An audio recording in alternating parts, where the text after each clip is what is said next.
Dr. Eric Kelly III and a host of phenomenal speakers from all around the globe for this 7-day virtual event that you don't want to miss. The mission of the Black Business Expo is to raise scholarship money from kids all the way from high school all the way from college. The Black Business Olympics is one of the largest Black business showcases in the world. It is an opportunity for businesses and companies to showcase their businesses globally. We are going to be giving away laptops up to $5,000 away to students. Again, I'm Olivia Appleberry, the founder of 2 Cents Finance and one of the speakers for the expo. I am so excited to see you there. For more info, go to www.blackbusinessexpousa.com or call 919-308-9090 and hope to see you there. I am Black Business. From the moment I wake until the time I sleep. Yes, I am Black Business. I am Black Business. Tell me, are you Black Business? I am Black Business. Do you support Black businesses? Listen, I support Black business because I am Black Business. Black Business Expo, one of the largest business showcases in the history of Black business in the world. The world! Sign up today at www.blackbusinessexpousa.com or call 919-308-9090. I am Black Business. I am Black Business. From the moment I wake until the time I sleep, I am Black Business. I am Black Business.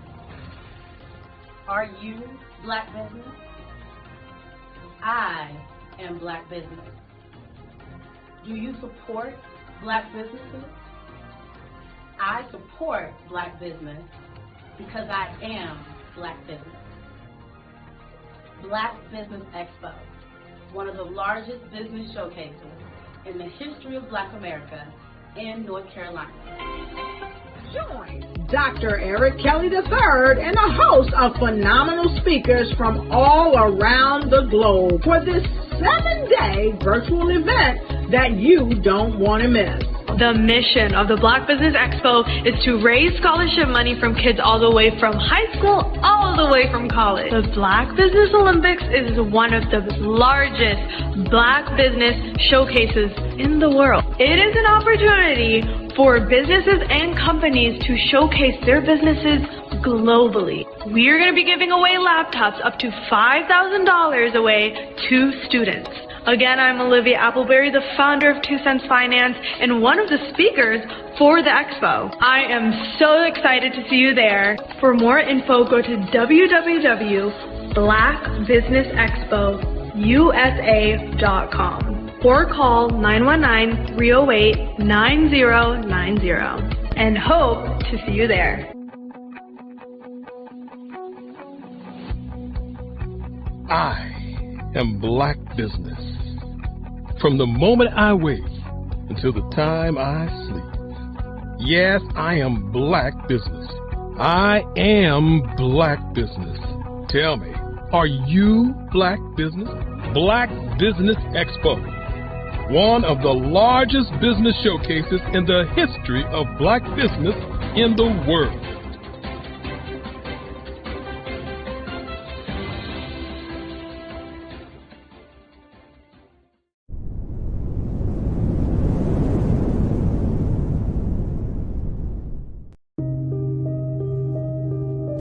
The Black Business Expo is changing my life.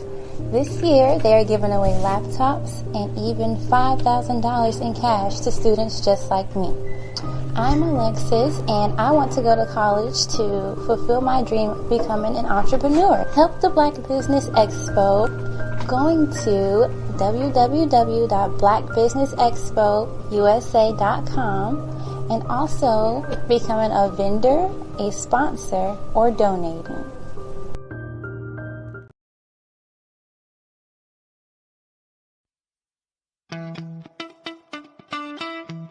How many times have you been asked to help someone you didn't even know, a student, a business entrepreneur, or did you ever even ask, where did they end up?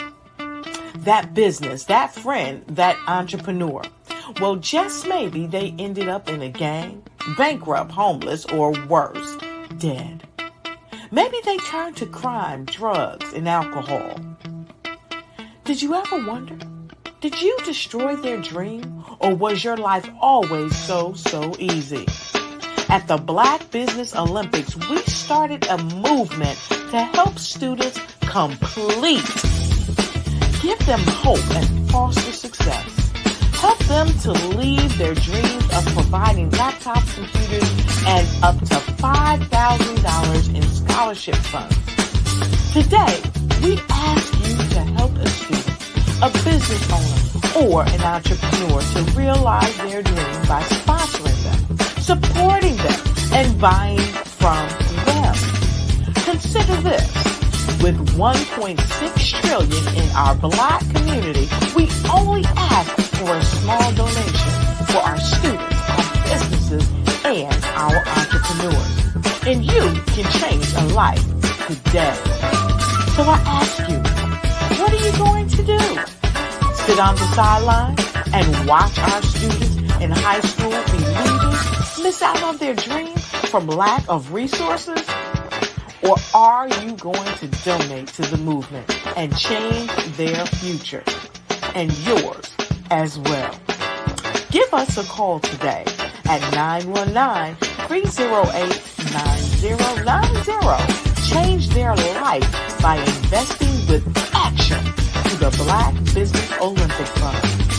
The Black Business Olympics, one of the largest business showcases of Black business in the history of the world. Over the past few years, we've seen the growth of existing and new initiatives focused on financial inclusion, building global networks, and reducing the wealth gap in response to the idea there's not enough seats at the table. Whether their outcomes are to increase the representation of Black executives on corporate boards, ensure an inclusive global economy, or to create new U.S. African commercial pathways, the strategies are often carried out by separate programs. The question is, should they be? With the continent of Africa being home to more than half of the world's fastest growing economies, the youngest workforce, over 400 companies generating more than $1 billion annually, 700 generating more than $500 million annually that are poised for growth, and being the destination of nearly $5 billion in venture capital in 2021. Diversifying U.S. and Africa commercial engagement by building bridges between African businesses and their U.S. diaspora should begin being seen as mutually beneficial. From helping to reduce Africa's enormous capital gap to catalyzing two-way trade opportunities, the COVID-19 global pandemic hopefully has taught us that global challenges and opportunities are more interconnected than we thought. During the pandemic, African companies like Unicorn Flutterwave, insurance provider Reliance Health, ride-hailing app Yasir, and 54Gene, the continent's first bank of DNA on people of African descent, proved that when African companies have access to networks, capital, and information, they grow big, grow fast, and create solutions that are valuable to the world. This is why Be Direct was created. We are the first U.S.-based but African-centric board preparedness and board search company designed to connect U.S. Black talent and corporations to African businesses. Unique and fundamental to Be Direct's success is our process of helping board candidates adapt their experience and networks to an African context before they're connected to high-growth companies that are looking to locally and globally scale. From our focus groups with African business execs and government leaders, we don't ignore the sentiment that business is easy, but people are hard. Having a pool of board candidates with hard-to-access networks and extensive experience across the business life cycle, including successfully raising capital, is table stakes for an initiative like this. So yes, we have that. But corporate or entrepreneurial success in the U.S. does not guarantee success in Africa. Developed alongside industry partners on the continent, our training program, Be Direct Prep, is designed to transpose their experience to create cultural comfort, understanding, and a commitment to helping businesses in Africa scale. Our board governance sessions are African, continental, and country specific. integrated with cultural awareness and dexterity training. Masterclasses led by African industry execs and mentoring and coaching from African continental-based facilitators. But even more unique to Be Direct Prep, we cap off our training program with an immersion trip to help candidates that have not been to Africa before see and feel Africa's complexity and opportunity from African soil. We all know traditional network-based board placement has historically left a lot of us out of ever really being in the paid board pipeline. Our strategy supports the work of many great organizations that are successfully filling seats at U.S. board tables by creating more tables for those that are still left on the sideline. It's time to start seeing the role and value of U.S. Black talent and businesses on the continent of Africa differently. Old perceptions and habits limit economic inclusion. Let's transition Black talent and the African businesses they will support from the periphery of the global economy to its core. Living in a global lockdown, we all know now how fast local and global economies can change and see the value of having businesses that hire, strengthen local value chains, and even grow globally. Status quo in any form holds back progress. We must democratize U.S.-Africa commercial engagement by socially and economically connecting cultures that have long been disconnected. It's time for Africa's U.S. diaspora to redefine their global value by helping African businesses scale continentally and globally.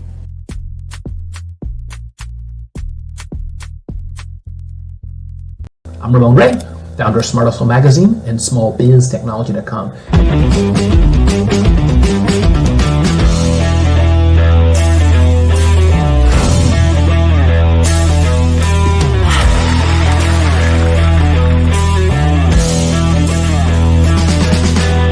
You're here today to celebrate small business success.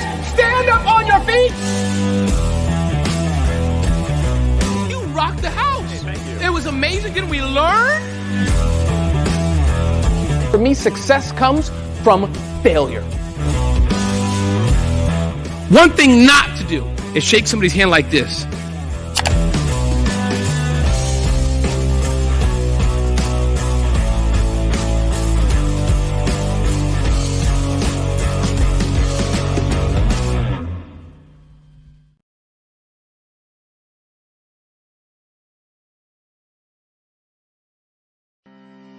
Are you aware that showing off your expertise can gain customers and position you as an expert in your industry?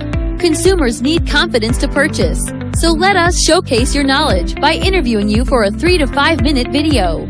We'll position you as an industry expert with a customized interview style video, and for a limited time, we'll cover all production costs.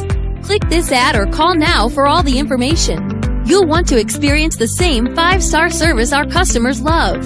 So take advantage of this one-time offer. Click this ad or contact us now.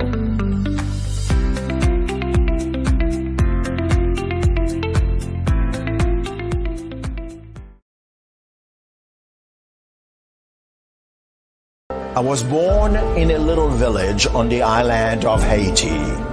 Many deadly diseases pounded me. It is as if they were on a mission to end my existence on this earth. I refused to give up. In 1983, I left Haiti and came to the United States of America.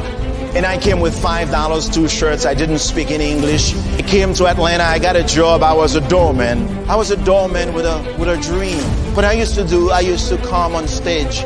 I'd rehearse this moment that I'm standing in front of you. That's the power of a dream. Maybe today is the day you begin acting as if you already have it. And then step out with full force. Take a risk. No condition is permanent. Don't let your situation distract you. You are chosen.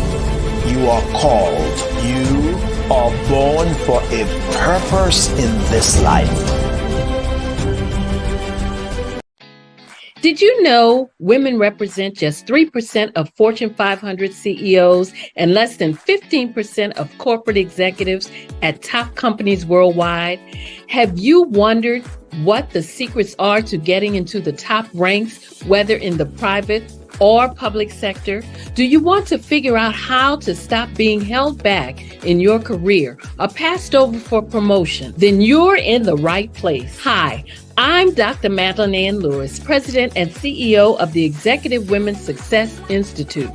I have decades of experience in the military, the federal government, and corporate America, and my mission is to help women succeed and tap into their full potential.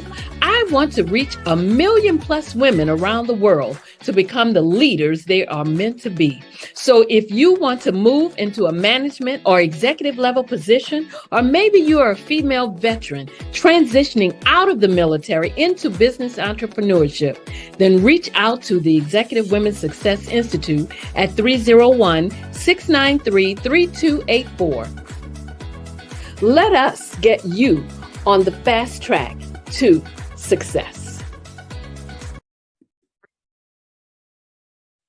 Hello, I'm Dr. Madeline Ann Lewis, President and CEO of the Executive Women's Success Institute. And my genius is helping women accelerate the path to success. You know, I was blessed to have strong women in my life who encouraged, motivated, and pushed me to do my best and to never even think about giving up on my dreams. So I say to women, we must show up to rise up. We have talents and potential, but who will see them if we don't speak up and get noticed? I know that women are a tremendous resource on this planet, and there is nothing more fulfilling than helping a woman tap into her full potential. I do this because I want to be a part of helping as many women as I can to show up, to rise up. I do this because genius is common.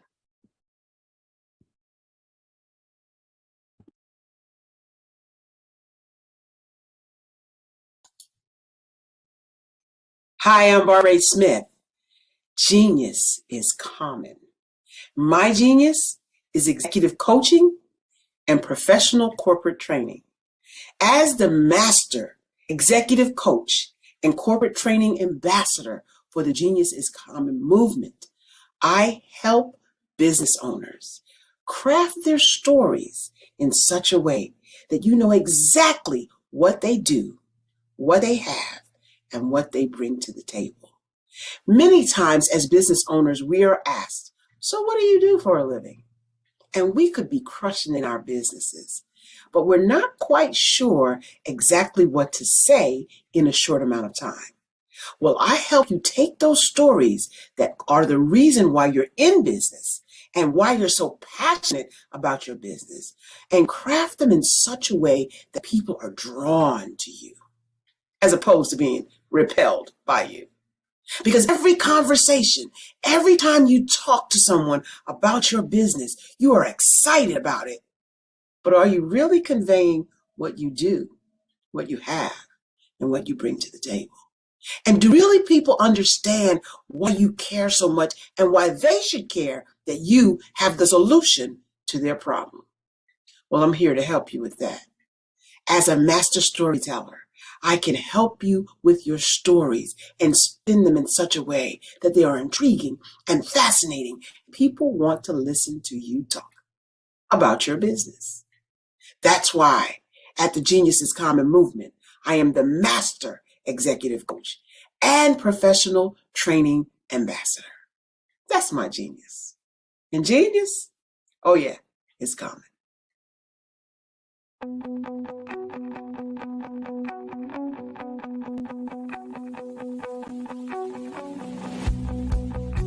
I am Black Business. From the moment I wake until the time I sleep. Yes, I am Black Business. I am Black Business. Tell me, are you Black Business? I am Black Business. Do you support Black businesses? Listen, I support Black business because I am Black business. Black Business Expo, one of the largest business showcases in the history of Black business in the world. The world! Sign up today at www.blackbusinessexpousa.com or call 919-308-9090. I am Black business.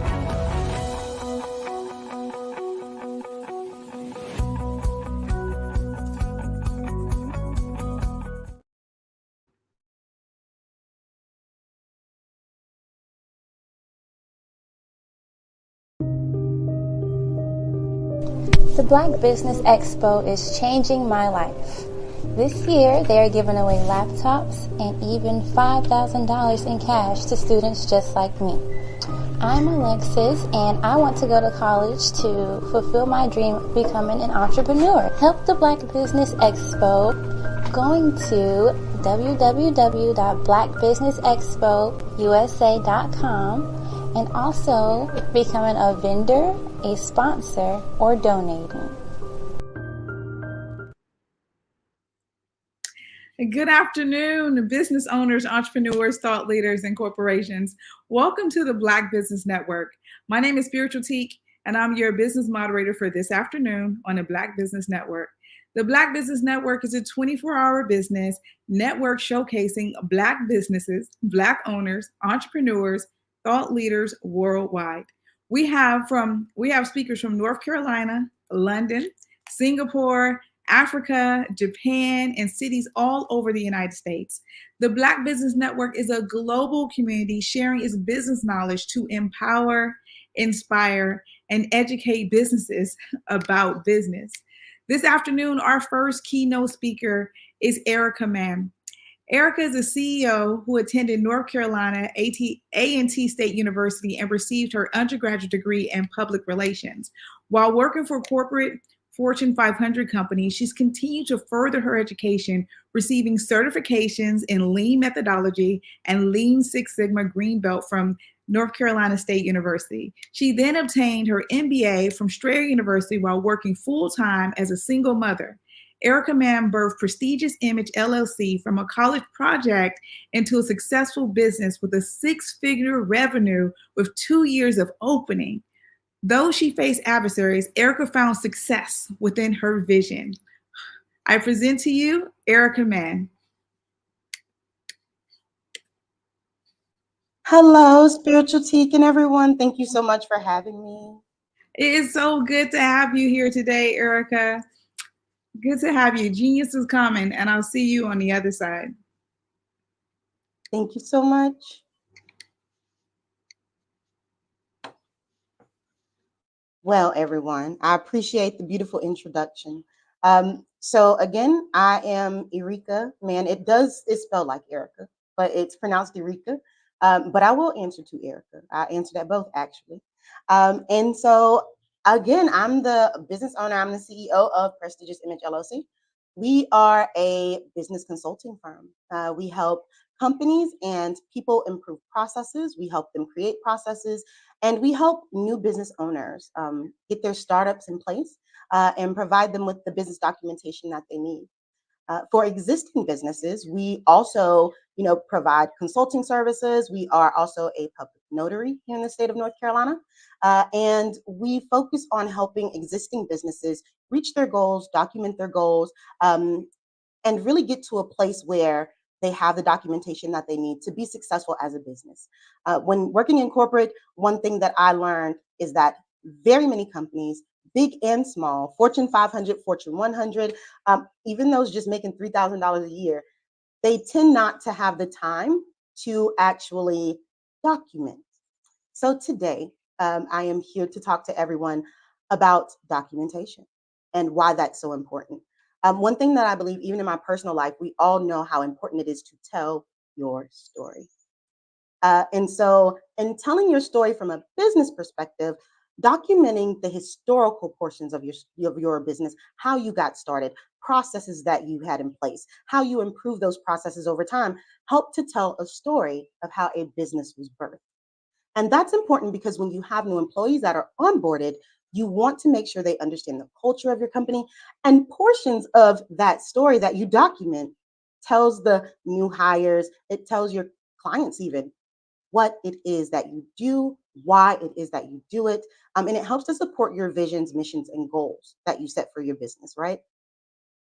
So in my experience, I learned that a lot of people just don't find it important. And so a lot of times, even when I go into the spaces of Fortune 500 companies, I constantly have to, redirect them into the direction of, hey, I understand it feels like busy work, right? Because documentation for a lot of people is administrative work. And so what happens is they really don't understand that it's more than just admin. It's more than just busy work. It is ensuring the longevity, and it's also ensuring the success of your business, of your team, whatever it is that you're working on. So these concepts can be applied to your personal life. For example, if you document what you spend throughout the year, doing your taxes at the end of the year is easier because you can then tell the story of how you spent your money and how you made your money. So that is one thing I also focus on, is from a personal development perspective, showing people that these business concepts and methodologies can be applied to your personal life. So if you're going to go get certified in it, use it also to improve your life. And so that's what I did in order to start my business, which is how I went from 1 year, $2,000. And by the end of that first year into the second year, I was making 6 figures. And I'll share a little bit about how I did that. And then I'll go into business process management and the demanding phases and things like that. And we'll dig a little deeper. So the way that I did it was I worked smarter, not harder. I knew that what I was doing in corporate was well sought after because they would tell me so. I knew that it was something that I would have a lot of longevity in because I could go into different industries within business. So there's not an industry in business that I cannot touch. And so that makes me viable in what I do. Well, when I realized that, and I would go to W-2 work, and people would say, we'll certify you in this, or we'll help you educate you in that. And then they would give me opportunities to then teach that to other people. I saw that as an advantage. And I saw it as reciprocity. So while working there, I would go and enroll in programs, get my certifications, and I might be there for a few years, 3, 4, 5, longest I think was 7 years. And then what I did was I then took that while working and launched it into a business. It took me roughly about $300, $400 to build a website, get an EIN, and then move forward with transitioning. So because I had good work history, I was able to then translate that into what they call a corp-to-corp contract, or C2C. And I think some people even refer to it as B2B, but that's a tad bit different. But corp-to-corp contracts, there are websites dedicated to these contracts. So as long as you have an EIN, a website, and a reasonable resume that fits the descriptions, or you can find people who have these skills, and you can actually become a resource and help them find placement in exchange for fees from the actual company that's looking for someone to fulfill that C2C contract. By doing that, I knew the salary that I was already making. In the meantime, I went and got my MBA, working smarter, not harder. At the point of getting my MBA, I realized that the MBA program was covering business process management, process mapping, as well as Lean and Lean Six Sigma. So I went and got certified at the same time. So that way, not only was I learning about it from a professor and engaging in it in class, I was also at another university taking the same classes for specifically getting certified in Lean Six Sigma. So I graduated within a month's time with both my MBA and my Lean Six Sigma approach and being certified in that. So saying that, I maximized the time I had. That all occurred within, I believe, 13 months. After that 13 months, I got my first C2C contract. They paid my company directly, and then I paid myself. In the meantime, I educated myself on business taxes, what business structures I wanted to pursue as far as like the financial portion of it, and how I wanted my relationships to look like with my clients. That allowed me to do what I call speed to market. I was able to get a business up and running and then get that business to 6-figure status. This can be done with any business you enter if you have a background in it and you have enough experience and the given credentials. A lot of people don't think about that. They think about a business and they think about let's start very small. You can start as big as you want. All you have to do is sit down and write out the plan, right? And document what it is that you want and how to get there and do the research. So that takes me into lean methodology, which I mentioned earlier. I'm Lean Six Sigma certified at NC State. I took the program there. It's a wonderful program. And most universities and community colleges have them. You can go get Yellow Belt certified, which will allow you to be a lean practitioner. Not Six Sigma portion. That's a little bit of a deeper dive. The Six Sigma portion is more about data analytics, gap analysis, and understanding where your gaps are and how to read the data in order to improve your process. And then using that data to control the process afterward. Let's talk about the DMAIC phases. So when we talk about the DMAIC phases, we're talking about DMAIC. The D in DMAIC, which is a part of lean methodology, LEAN methodology, is define. So the first step is to define your problem, not the solution, because we like to do that, right? We like to jump to the solution. So when you're greenhousing ideas, you don't jump to the solution. You explore the problem so that you understand your root cause, because you don't want to approach the symptom. That's more like putting a Band-Aid or duct tape on it. What you do want to do is you want to ensure that you understand where the core issue or where the problem actually stems from originally, because then you can pull it up at the root and remove the issue. So in the define phase, you're going to have conversations with people. You are going to really define and put it into what they call a project charter, which the project charter tells you who the project members are, gives you a high level outline of how fast you think you can complete it or when you want to. And again, none of this is set in stone at that point, but you're defining your problem. You're going to do a problem statement and you're going to talk about what the problem is and what the pain points are. And then you're going to talk about in that project charter in the define phase, you're going to talk about what the problem kind of entails, anything around it that it impacts, and anything that you know about risk or blockages when it comes to that problem. So what the project charter and the define phase does, it helps you to better understand and become an expert in what the issue is, so that as you move through the rest of the DMAIC phases, you are able to effectively approach the issue and give yourself the best chance at ensuring that you have a viable solution. With that being said, the next phase in DMAIC is M, and that is for measure. So in the measuring phase, you are going to do your Pareto charts, which is a chart that helps you analyze the issues and causes that you found. And it helps you determine how frequently those things occur. So as you do the Pareto chart and you go through the measure phase, you are also process mapping. A process map is a pictorial view of a process. It could be a process where, you know, someone comes into a restaurant, they walk to the counter, just to give an example. They approach the person at the register. The person at the register enters the, you know, and it goes through that step. When I say pictorial, what I mean is that a process map is a collection of universal symbols that are used across the industry. So let's talk about the industry. That's any industry. So a process map is actually a guide to ensure that there is a universal language. So I could definitely create a process map for my company, take it to another company, and they should be able to read it. What that means is that this is something that you can get certified in. And it doesn't, I mean, to be honest, it's very inexpensive. So one thing I do is I research how to get a return on your investment with, you know, credentials. So some of the things that you can certify yourself in for $50, for example, customer experience, about $50.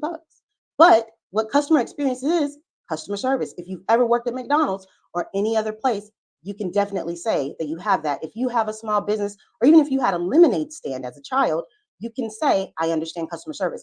You simply go take a test, pay $50, and now you've added about $25,000 to $50,000 worth of revenue to your net worth as an individual in the workforce. Now, that also helps you as a business owner, which is where we would like for people to move to. So in the measure phase, and you process map, you would process map these types of things out with signs and symbols. that represent the who, what, when, and where. And then you would put notations in about the how. So it looks like a diagram, if you will, of information that takes you through the flow of a process. And what this measure phase and what the process maps and the Pareto charts and understanding your issues and understanding your root causes does, it helps you to formulate a pretty nice package of documentation for the analyze phase. And the analyze phase, you are going to then look, and that's the A in DMAIC, you're going to then look for areas, gaps. You're going to analyze the information that you gathered during the measure phase. So during the measure phase, you gather a lot of data. And during the analyze phase, you look at that data and you say, is the data necessarily pointing to where we thought the problem originated? And that analyze phase allows you to gear up to understand what it is that you actually need to improve a process. So when you are analyzing, you want to make sure you do root cause analysis, failure mode and effective analysis, which they call FMEA, or identifying possible products, services, process failures. There are lots of things that you look at during that point. And you just take your time through that. And so these things kind of occur in each phase, probably about 30 days or longer. It can be shorter depending on the size of the work or the issue that you're dealing with. The next part that you're going to approach in the DMAIC phase is improve. And the improve portion, you're talking about process performance. So you're going to address and eliminate the root causes that you found. So there may be more than one. But the ones that you find in the analyze phase and in the measure and define phases, you gather those all up and you create solutions to improve.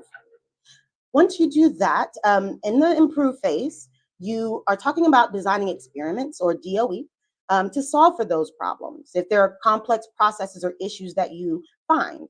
During the improve phase, I like to do what's called a Kaizen event. The Kaizen event is really just a rapid change event, happens over a few days, and people commit to sitting in something like a business war room for maybe a few hours a day to a full day. And they focus on the narrow portions of the project work as a team. So as a team in the Kaizen event, everyone's going to get together. They're going to talk about the problems that were documented, and literally they're going to put on paper, on a wall or on a marker board, what those problems are. And you collaborate together with having the right people at the right time. So those who understand the issue, those who understand the problems, the individuals who, not necessarily the leaders, okay, they come later, and they come at the beginning because they help to kind of approve things. So if you are a leader, you would be there to make sure that you understand the project charter and that you understand the improvements that are being implemented and that you approve of that. But the team that's working on that will be in these Kaizen events, focusing on how to approach each and every one of these root causes that you found. During the improve phase, you're going to also work with maybe a development team if you're working on something technical, or another project team who will, I guess, put out an output of that improve phase. So whatever your output is, whatever your end goal is, they will work on creating those solutions for you. And so once they get to the point of creating those solutions, they will go through project and or product phases themselves to get that done. After the improvements have been completed, they are then implemented. So now we are at the C part of DMAIC, and that would be control. So after you get to a point of improving that process, you're going to control it. You're going to look at it from a future process performance perspective, right? And you're going to have a control plan, which is a document that is needed to help you improve the process at its current level, right? So it's going to help you make sure that you're looking at the documentation as far as the data on a consistent basis. Normally that looks like pulling data at the end of week 1 after the improvement, at the end of week 2, at the end of month 1, month 2, month 3. They can last anywhere between 90 and 120 days on average. And so you're going to go through a statistical process for monitoring the improvement behaviors. You really want to look at how those improvement behaviors align to what you expected in your outcome. The reason why you do that is because you never want to implement something and say, oh, well, it's done. Because maybe what you implemented needs to be improved upon. And that's where in Lean and in the DMAIC phases and business process management and business process mapping, we talk about leaning into things. really looking at it and looking at it from a perspective of how can we improve it from a stance of transparency and truth, right? So you want to be honest with yourself, you want to be transparent with your team, and you want to be accountable so that you can give yourself the best outcome possible at success. Sometimes this means that you have to understand failing fast. It is okay to fail because failing is not a loss. It's actually a way for you to get an experience, to learn a lesson. So you never really fail. It's always a win. So with that perspective in mind, if you implement something, after you improve it and then you implement it in the control phase, if you realize, hey, this isn't the improvement success I expected, this isn't the rate of success I expected, or this isn't the outcome I expected, then what you want to do is go, you know what? It's okay. We failed fast. We know that something needs to be tweaked. And you go right back to the define phase. You look at the process that you implemented at the end of the control, and you say, how can we improve this again? That way, you get what's called speed to market. You can improve continuously, continuous improvement, lean thinking, right? And that way, you have a better chance of improving time and time again and getting to perfection faster than taking 4 years to get something to the market that's in perfect condition. So nothing's ever really perfect. So what we learn is that it's better to go through the DMAIC phase again and again. And that leads us to what I said before when we started here, which is you can apply this to your life, right? So you can lean in to what hurts. You can lean into the pain, especially as a business owner, being a Black business owner. I'm very aware of mental health. I'm very aware of, making sure that there's work-life balance because we deal with things that are internally traumatic to us. So in doing that, leaning in to my experiences and thinking from a perspective of lean helps me to look at it from a place of, you know what, I can improve this. And that empowers me to do better, be more, right?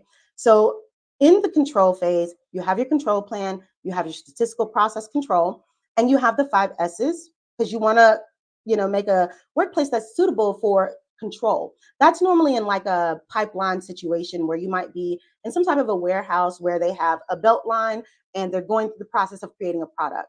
The 5 S's are a visual chart that help you understand kind of where your controls are. It helps you to understand where your checks and balances are as well. You can also do mistake proofing at that time. So in the control phase, like I said, that you may also hear it being called a warranty phase. All right, so it's just a time period where you are reviewing the data and making sure that what you implemented is actually having measurable success. So let's talk about measurable success in business and in personal. Measurable success is kind of like having a goal that you have a time frame around that is measurable, meaning you can have metrics around it and you can go pull those metrics. For example, if you want to save money, you create a bank account. You look at how you can save money, how you can actually make your money grow for you while you're saving it. So you may have a bank account that allows you to have some fees attached to it for just letting it sit there, like a CD account or something, or a market account. So you would take that, and as you let that money grow, you would eventually at the end of month 1, 2, 3, maybe month 6, you would go to the bank or go online and you would pull the data for that account and take a look at it yourself, right? So that is where we are talking about understanding that after control phase, you have to look at those things and lean into your life, right? And you can control that. Just like the example I gave with having a bank account, you pull the data yourself, you look at it, or you have a professional look at it, and you sit down with that professional and you say, where am I on my process? Where am I on my journey? And you assess that through actionable data that you can see, facts, not just what you think, and not just based on the amount in the bank account. You want to look at how much money is coming in, because the reality is, although you're saving the money, you also want it to grow. Is there another type of account that you should be switching over to continue to grow that money? Is there a different amount of money that you should be putting in based on the requirements of that account so that you can maximize the benefits and return on your investment? So those are the things that we think about even in business as well as our personal lives when it comes to leaning in. And that's kind of like the thought process of how you do that. Part of my business also teaches this information to children, which is actually quite easy because what you do is you give them something like making a pizza. And that is a process that you map out. And then you say, well, how can I make the pizza faster? That's process improvement. So you do a flow chart with the kids, and then you go through the process of let's make a pizza. How long did it take us to make the pizza? And you actually, instead of looking at instructions, which tell you it takes 15 minutes to cook, you do it yourself. So when you're looking at processes from the MAIC phase, you want to make sure that in business, you're not looking at the documentation that tells you how long it should take. For example, in a call center, you may be looking at the process of how long it takes someone to complete a call.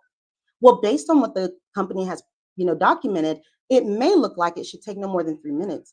But if you observe the actual person who's doing the job and observe what they're doing, and then see if they're doing exactly the process that the company has on paper, I guarantee you 90% of the time, you will find that we are not doing the process that's on paper. So the process on paper is obsolete, which is why documentation is important, because you wouldn't know that unless you documented it, right? From the perspective of the person on the phone, as well as the company requirements document that tells you how long it should take.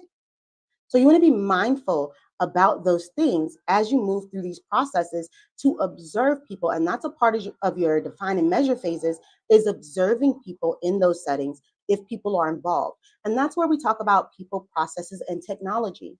It's not enough just to look and assess your business from a people perspective. Like, how many people do you have on board? What are their skill sets? How long does it take them to do work? Or what is it that they need that you have to provide as a leader? But you also want to look at the processes that you give them, because sometimes the people aren't what's broken. You don't need new employees. You need new processes that make things faster, easier for them to do their job, so that it takes them less time and gives them more work-life balance. Also, technology. Sometimes it's not the people or the processes. Maybe you have great people. Maybe your processes have been, maximized, and those processes run smoothly, and they give you the output you're looking for, and you reach your goals. But the technology is where it's broken, because maybe you just decided as a business owner, I don't want to pay for new technology. I'm fine with the old one. Well, we know that technology is forever evolving, and you want to keep up with that. You want to keep up with the newest and latest and greatest in processes, the newest, latest, and greatest in skills, which are your people, as well as the newest and the latest and greatest in your technology. When I say the newest, latest, and greatest, what I'm talking about is, for people, help your employees improve their skills. Find ways to help them get the training that they need, because when people are better educated in what they do, they have more confidence, they do a better job. And as a business, when you provide them with that, you're giving them an incentive and a benefit, and you're also saying, hey, I value you. As a Black business owner, one thing that I do want to make sure is that I'm providing work-life balance for my employees, fair pay, and opportunities to grow. So as a business owner, I decided, working in corporate, I saw how everyone said you should be dedicated to a job until you retire. My motto is, I don't want you to work here forever. I want you to grow. So I'm here as a business owner who birthed their own vision into a reality, a successful one, to help you do the same.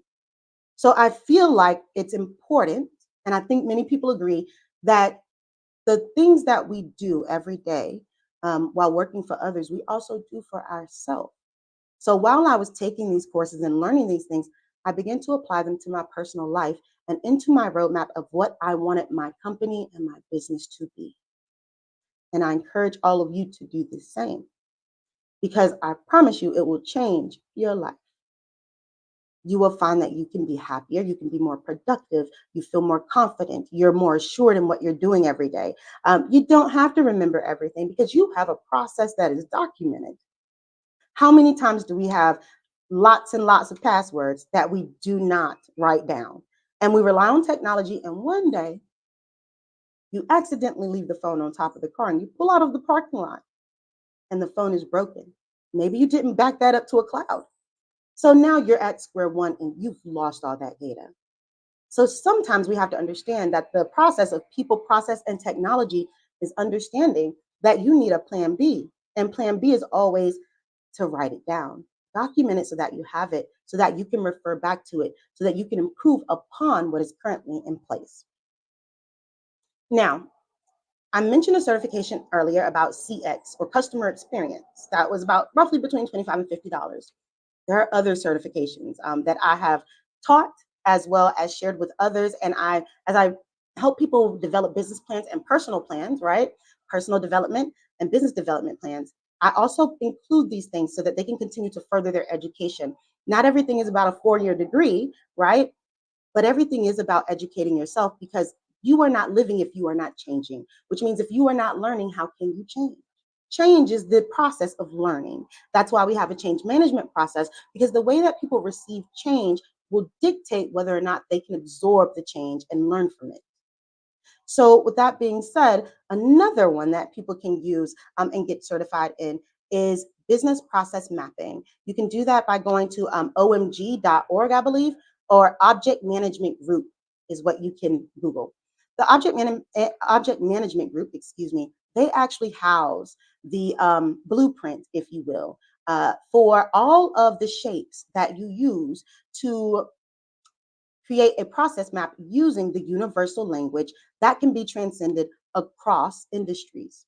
So again, this is you will go to companies or you will find people who process map and they don't, like, maybe you are process map literate and you just can't read it because they're not using the industry standard. So be sure as you move throughout life that you understand the difference between what your personal standard, your personal business culture is, and what the actual industry standards are, because that's going to help you in the long run as you create relationships with other businesses and take on more clients, so that you can have processes documented that allow you to effectively communicate what it is you do, what it is you need, what it is you want, and what it is your goal, vision, and missions are to other companies and clients. So that's why that's important. And again, the certifications don't cost a lot. I believe Object Management Group might be under $250 to get a process mapping certification, and you can use that to teach. So let's talk about that a little bit. When you talk about getting these certifications, understand that that is lean thinking within itself, because what I did was I took those certifications and turned them into business offerings for my company, which helped to create additional revenue opportunities for me. So once I got certified, I said, you know what? I can teach people how to business process because I've done it and I'm certified. And when you come from that perspective, people are more inclined to help you. So I hear a lot of people say, well, you don't need certifications, you don't need these things, but you do need to educate yourself. That is important. So make sure that whether it's traditional education or you doing the research and then doing the work yourself, understand that when you walk into that room as a business owner or as an individual, that you have given yourself the best opportunity at success by understanding how these things, impact your life and how you can utilize them. And so that way, you're actually putting not only knowledge or research on paper, you're putting it into action. And so that is what I wanted to share with all of you today in regards to making sure that you understand lean methodology or lean thinking, which are the DMAIC phases: define, measure, analyze, improve, and control. As well as business process mapping that you will do in likely the define or measure phases, which is just, universal notations, right? So we use those objects to make sure that we are telling our story or mapping our processes, because it's really a story, in regards to using something that is a notation that is universal language, just like you and I, like math is a universal language, right? So understand that you might want to look at universal languages across the industries you serve or in your personal life, because they exist. Music is a universal language, so is art. So all of these things are interconnected. And so as you move throughout getting certified in lean and helping your customers and improving your business and setting those goals and reaching new heights and setting the bar for yourself, use the mindset that you can achieve anything, that even if you fail fast, and that what you want wants you. Erika, I love that. And I pronounced your name properly this time. Apologies. Oh, you are fine. Thank you. Erika, I love that. What you want wants you. You dropped some for real nuggets. I was in here taking notes myself. It's been a pleasure having you here this afternoon. Can you tell us, and those who are watching and be watching the replay, what's the best way to get in contact with you? The best way to get in contact with me is at www.prestigious, GIOUS, image, IMAGE.work, WORK. Or you can reach me at what looks like Erica Mann at prestigiousImage.work. And either way will work, and I respond within 24 to 48 hours. Oh, that is beautiful. That is beautiful. Thank you very much again. And genius is common, and we'll see you on the other side. Thank you. No worries. The Black Business Expo mission is to raise funds for high school seniors going to college for K through 12 entrepreneurs. This expo is a fundraiser for students. The expo is a fundraiser for students, you can go to the website www.blackbusinessexpousa.com to donate to the scholarship fund, or use Cash App on the screen below and say the Cash App sign BBXUSA. Our goal is to give laptops up to $5,000 to 10 students. Students can register online at www.blackbusinessexpousa.com. Every dollar counts, so we want you to remind you to donate to the scholarship fund. We want to thank our Black Business Expo USA sponsors, the NC100, Moody Capital Partners, Sway Soul, Lotus Ritchie Coaching and Training, Carolina, Virginia Minority Supplier Development Council, Step Management, The Hello LLC, Barbara H. Smith LLC, Margie McLean Foundation Incorporated, Genius is Common, Earth Essentials, 5-Star BDM Media, Mullane Shaney Global, Executive Women's Success Institute, The Quality Coaching Company, Superwoman Business Services, Creative Force Studios, Lee Entertainment, Artist App Design, Black Business Expo USA. Genius is common, and I'll see you on the other side.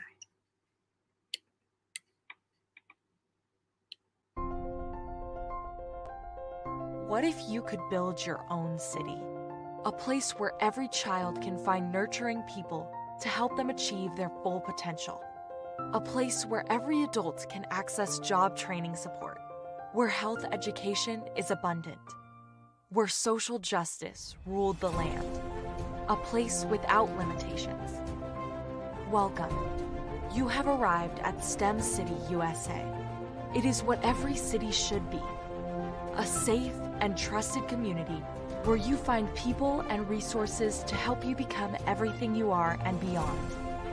STEM City is unlike anything you have ever experienced. It is a digital twin of the world around you, only better. STEM City is about energy and soul renewal. It is more than a digital world. You can almost feel the power of live cultural events, music, and theater. STEM City promises a better future for children with caring mentors and hands-on activities with dedicated tutors to support our youth. STEM City is your passport to a healthy lifestyle with weekly events addressing our community's many issues. STEM City is your financial well-being with helpful information on wealth management, career advancement, job training, and so much more. STEM City is the community you deserve. It is the city where your dreams can come true. STEM City USA, a place in the sky that is accessible to all who reach for the stars.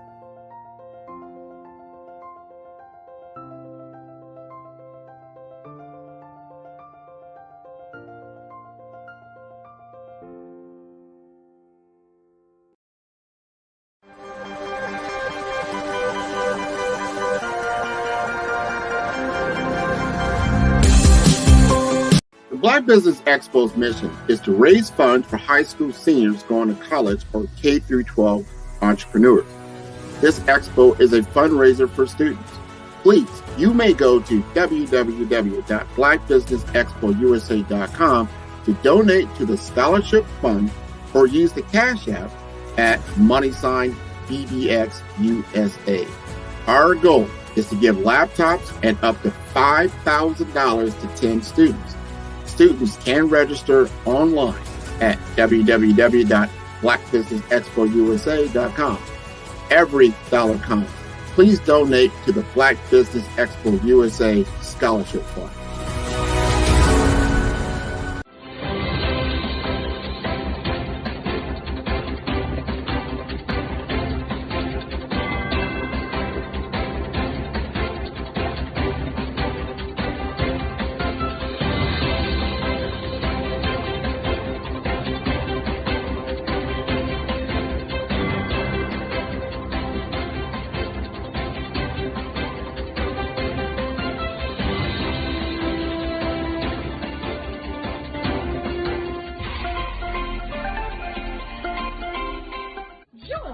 Dr. Eric Kelly III and a host of phenomenal speakers from all around the globe for this 7-day virtual event that you don't want to miss.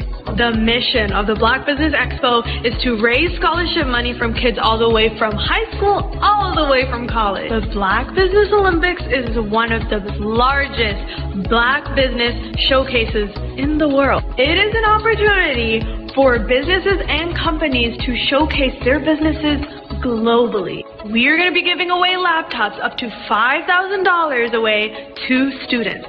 Again, I'm Olivia Appleberry, the founder of 2 Cents Finance and one of the speakers for the expo. I am so excited to see you there. For more info, go to www.blackbusinessexpousa.com or call 919-308-9090 and hope to see you there. I am Black Business. From the moment I wake until the time I sleep. Yes, I am Black Business. I am Black Business. Tell me, are you Black Business? I am Black Business. Do you support Black businesses? Listen, I support Black business because I am Black Business. Black Business Expo, one of the largest business showcases in the history of Black business in the world. The world! Sign up today at www.blackbusinessexpousa.com or call 919-308-9090. I am Black Business. I am Black Business. From the moment I wake until the time I sleep, I am Black Business. I am Black Business. Are you Black Business? I am Black Business. Do you support Black businesses? I support Black business because I am Black Business. Black Business Expo, one of the largest business showcases in the history of Black America in North Carolina. Join Dr. Eric Kelly III and a host of phenomenal speakers from all around the globe for this 7-day virtual event that you don't want to miss. The mission of the Black Business Expo is to raise scholarship money from kids all the way from high school all the way from college. The Black Business Olympics is one of the largest Black business showcases in the world. It is an opportunity for businesses and companies to showcase their businesses globally. We are going to be giving away laptops up to $5,000 away to students. Again, I'm Olivia Appleberry, the founder of 2 Cents Finance and one of the speakers for the expo. I am so excited to see you there. For more info, go to www.blackbusinessexpousa.com or call 919-308-9090 and hope to see you there. I am Black Business. From the moment I wake until the time I sleep. Yes, I am Black Business. I am Black Business. Tell me, are you Black Business? Black Business Expo, one of the largest business showcases in the history of Black business in the world.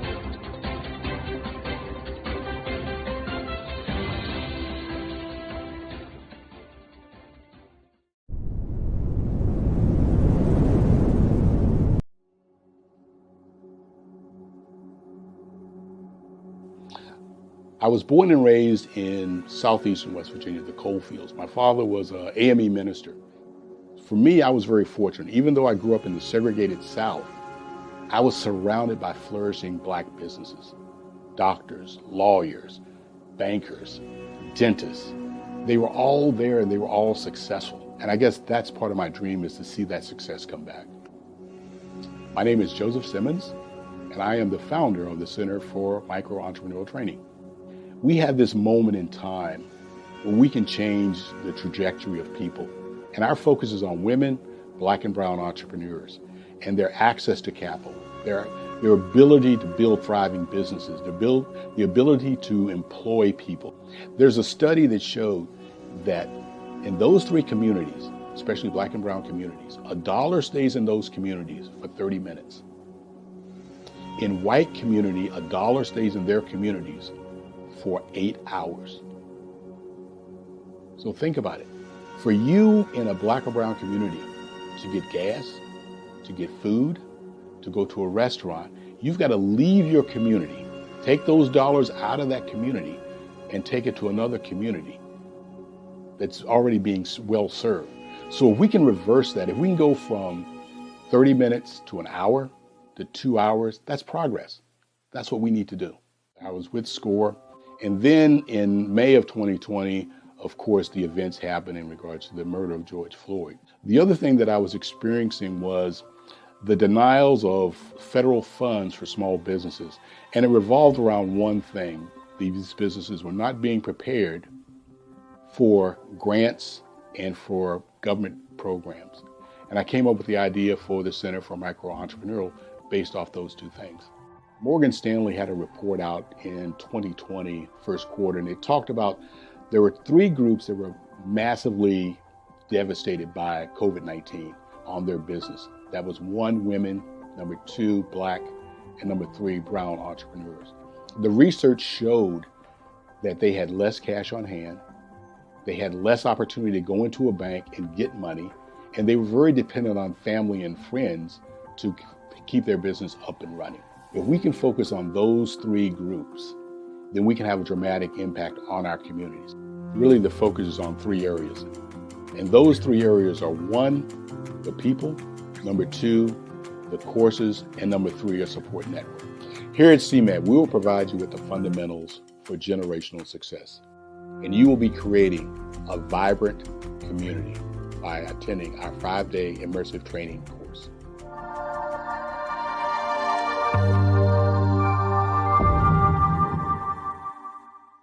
Are you a forward-thinking entrepreneur or business owner? The world is changing faster than ever, and it's time to pivot and adapt to the future. Hello LLC is here to help you do just that. Hello stands for helping enterprises leverage leading-edge optimizations. Our innovative solutions can streamline operations, reduce overhead costs, and give you a competitive edge in a market projected to reach $5 trillion by 2030. By pivoting to the metaverse, businesses can tap into a rapidly growing market that is projected to be a significant part of daily life for 25% of Americans by 2026.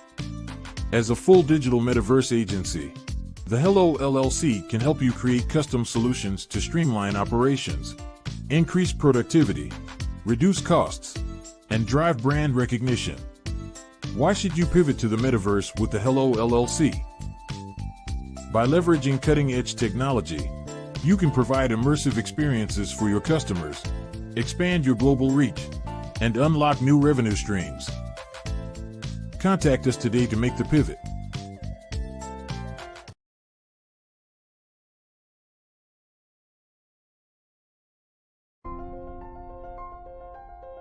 What if you could build your own city?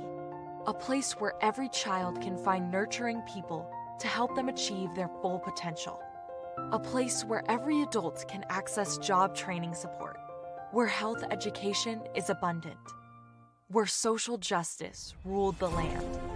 A place without limitations. Welcome. You have arrived at STEM City USA. It is what every city should be. A safe and trusted community where you find people and resources to help you become everything you are and beyond. STEM City is unlike anything you have ever experienced. It is a digital twin of the world around you, only better. STEM City is about energy and soul renewal. It is more than a digital world. You can almost feel the power of live cultural events, music, and theater. STEM City promises a better future for children, with caring mentors and hands-on activities, with dedicated tutors to support our youth. STEM City is your passport to a healthy lifestyle, with weekly events addressing our community's many issues. STEM City is your financial well-being, with helpful information on wealth management, career advancement, job training, and so much more. STEM City is the community you deserve. It is the city where your dreams can come true. STEM City USA, a place in the sky that is accessible to all who reach for the stars.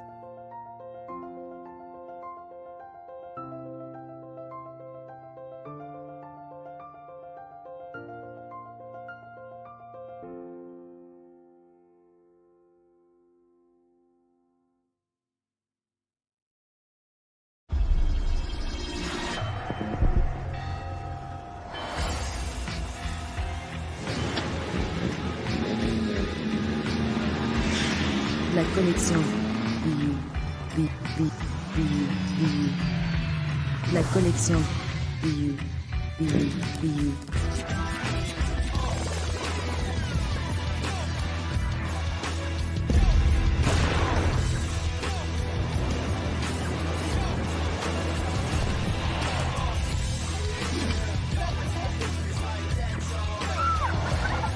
In a world obsessed with the cult of celebrity, I challenge you not to aspire to anyone else's greatness, but instead strive to reveal and ignite the greatness within you. Are you serious? I totally think that's it. Hey. No!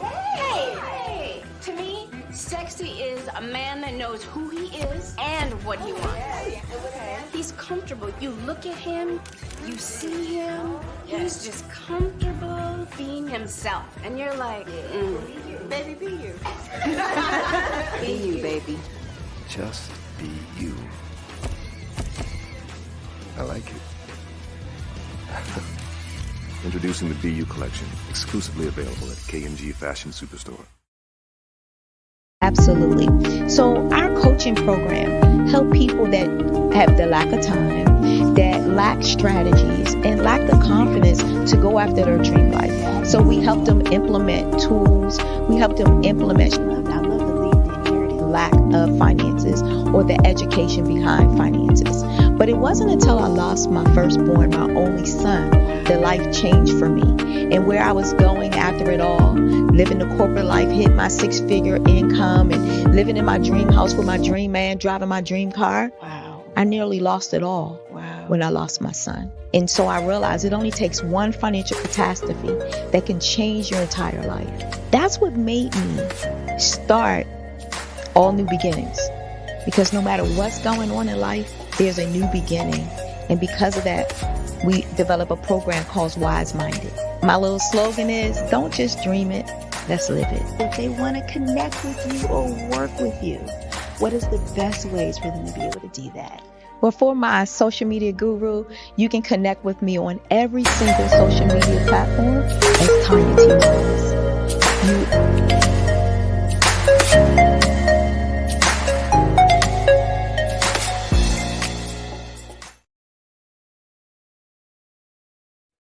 Hey everyone, it's Grant McGaw, CEO of 5-Star BDM and host of the award-winning Follow the Brand podcast and TV series, where I help you to build a 5-star brand that people will follow. My genius is personal brand development through intelligent communication and helping you achieve your business and career goals. I am a requested speaker on digital technology and brand development issues. I want to work with you to increase the value of your current opportunities while attracting new ones. Every one of you is unique, and we all share challenges that can be addressed through smart branding. As a super connector, I work with you as an executive coach to guide you along the complicated business and career development road, providing the enhancement tools and information you need to succeed. Together, I will help you succeed in today's challenging business climate. I will evaluate and measure your progress. Best of all, I am right alongside you every step of the way. Build the brand called you. Genius is common.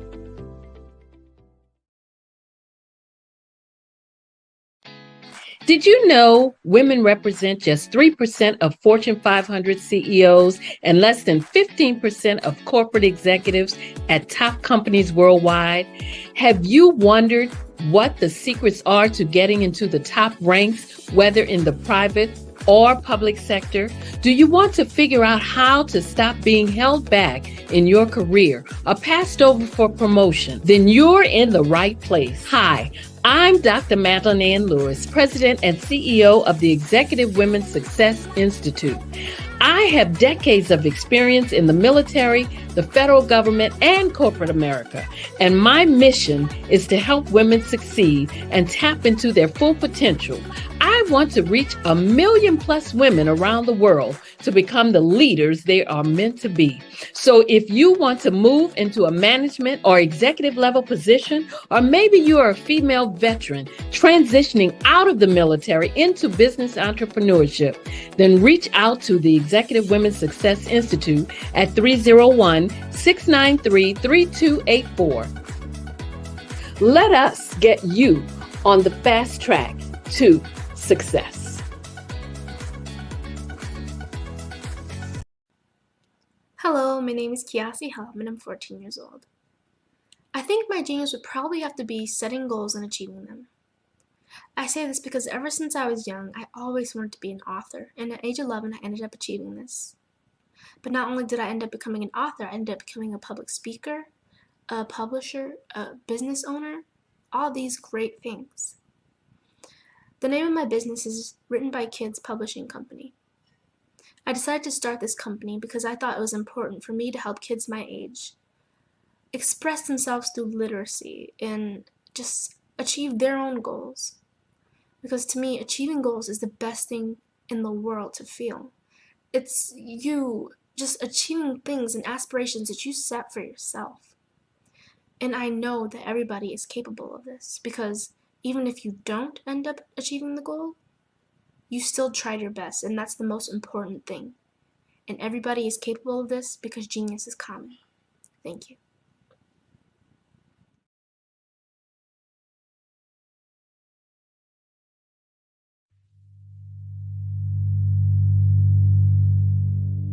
So what we have to do is when we get in a spot, we need to create some spots for us.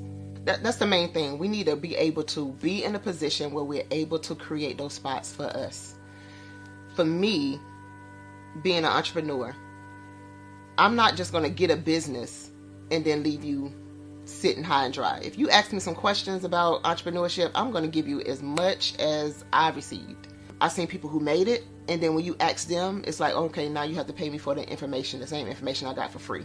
We probably in totally different cities. There's no way that we're going to bump heads or anything. We're not competing. Bring me up with you. And so I just think that whatever education that I have, then I need to be able to give that to my own as well. So create the spots. You can create the spots when you get there.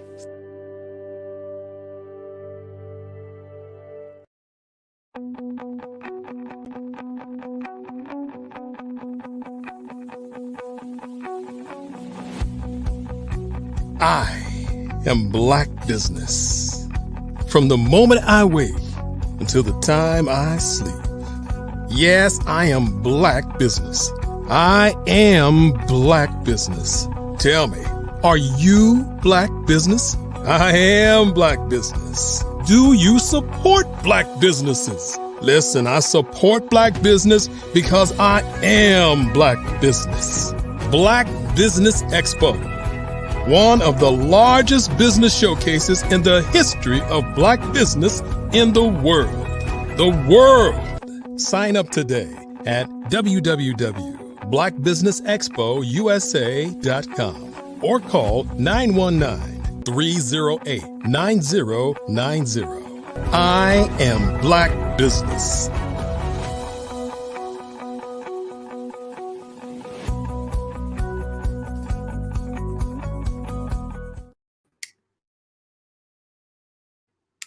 Good afternoon, business owners, entrepreneurs, thought leaders, and corporations. Welcome to the Black Business Network. My name is Spiritual Teak, and I'm your business moderator for this afternoon on the Black Business Network. The Black Business Network is a 24-hour business network showcasing Black businesses, Black owners, entrepreneurs, and thought leaders worldwide. We have speakers from North Carolina, London, Singapore, Africa, Japan, and cities all over the United States. The Black Business Network is a global community sharing its business knowledge to empower, inspire, and educate businesses about business. Our next keynote speaker is Sonia McCarter Kellogg. Sonia McCarter has always had a keen interest in business. She attended business classes in trade school and took business law courses. Her parents could not afford to send her to college, so she managed to take evening courses in whatever was available. She had the opportunity to work in various roles that have allowed her to apply her business knowledge and started as a mayor's assistant, where she learned the ins and outs of local government and gained valuable experience in public administration. From there, she transitioned to a legal secretary position and served as a business administrator. One of the highlights of her career was being nominated as a Business Professional Woman of the Year. I present to you Sonia McCarter Kellogg. Hi. Hi, gorgeous soul. Thank you. Genius is Good coming. morning. Good morning. Genius is coming. Well, afternoon. Genius is coming. Yeah, afternoon. Yes, absolutely. Absolutely. Genius is coming, darling. And I'll see you on the other side. Have a good show. Thank you. Thank you. And good afternoon to everyone. Again, my name is Sonia McCarter Kellogg.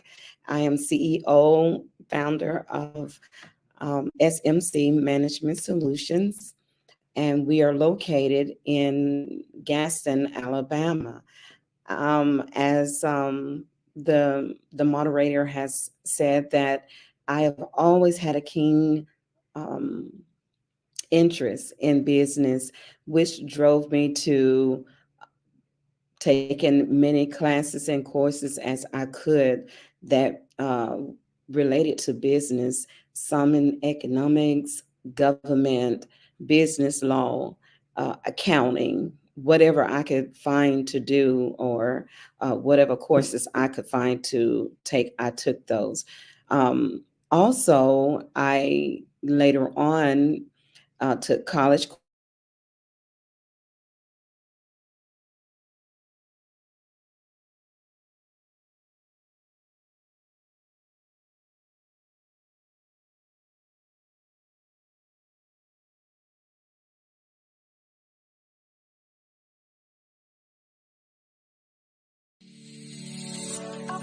Did you know that our black dollar only lasts for 6 hours in our community?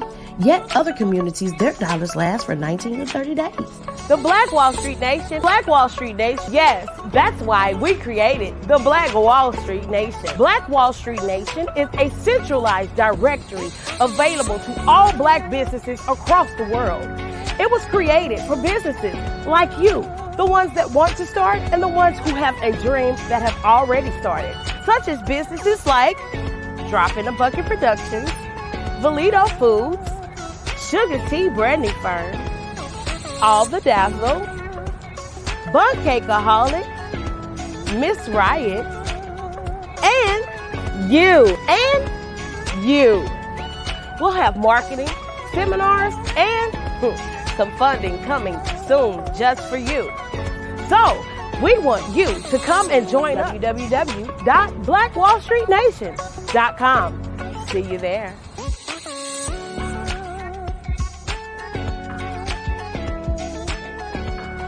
Absolutely. So our coaching program help people that have the lack of time, that lack strategies, and lack the confidence to go after their dream life. So we help them implement tools. We help them implement, I love to leave the inherited lack of finances or the education behind finances. But it wasn't until I lost my firstborn, my only son, that life changed for me. And where I was going after it all, living the corporate life, hit my 6-figure income, and living in my dream house with my dream man, driving my dream car. Wow. I nearly lost it all when I lost my son. And so I realized it only takes one financial catastrophe that can change your entire life. That's what made me start All New Beginnings. Because no matter what's going on in life, there's a new beginning.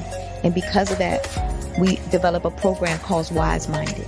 My little slogan is, don't just dream it, let's live it. If they want to connect with you or work with you, what is the best ways for them to be able to do that? Well, for my social media guru, you can connect with me on every single social media platform as Tanya T. Rose.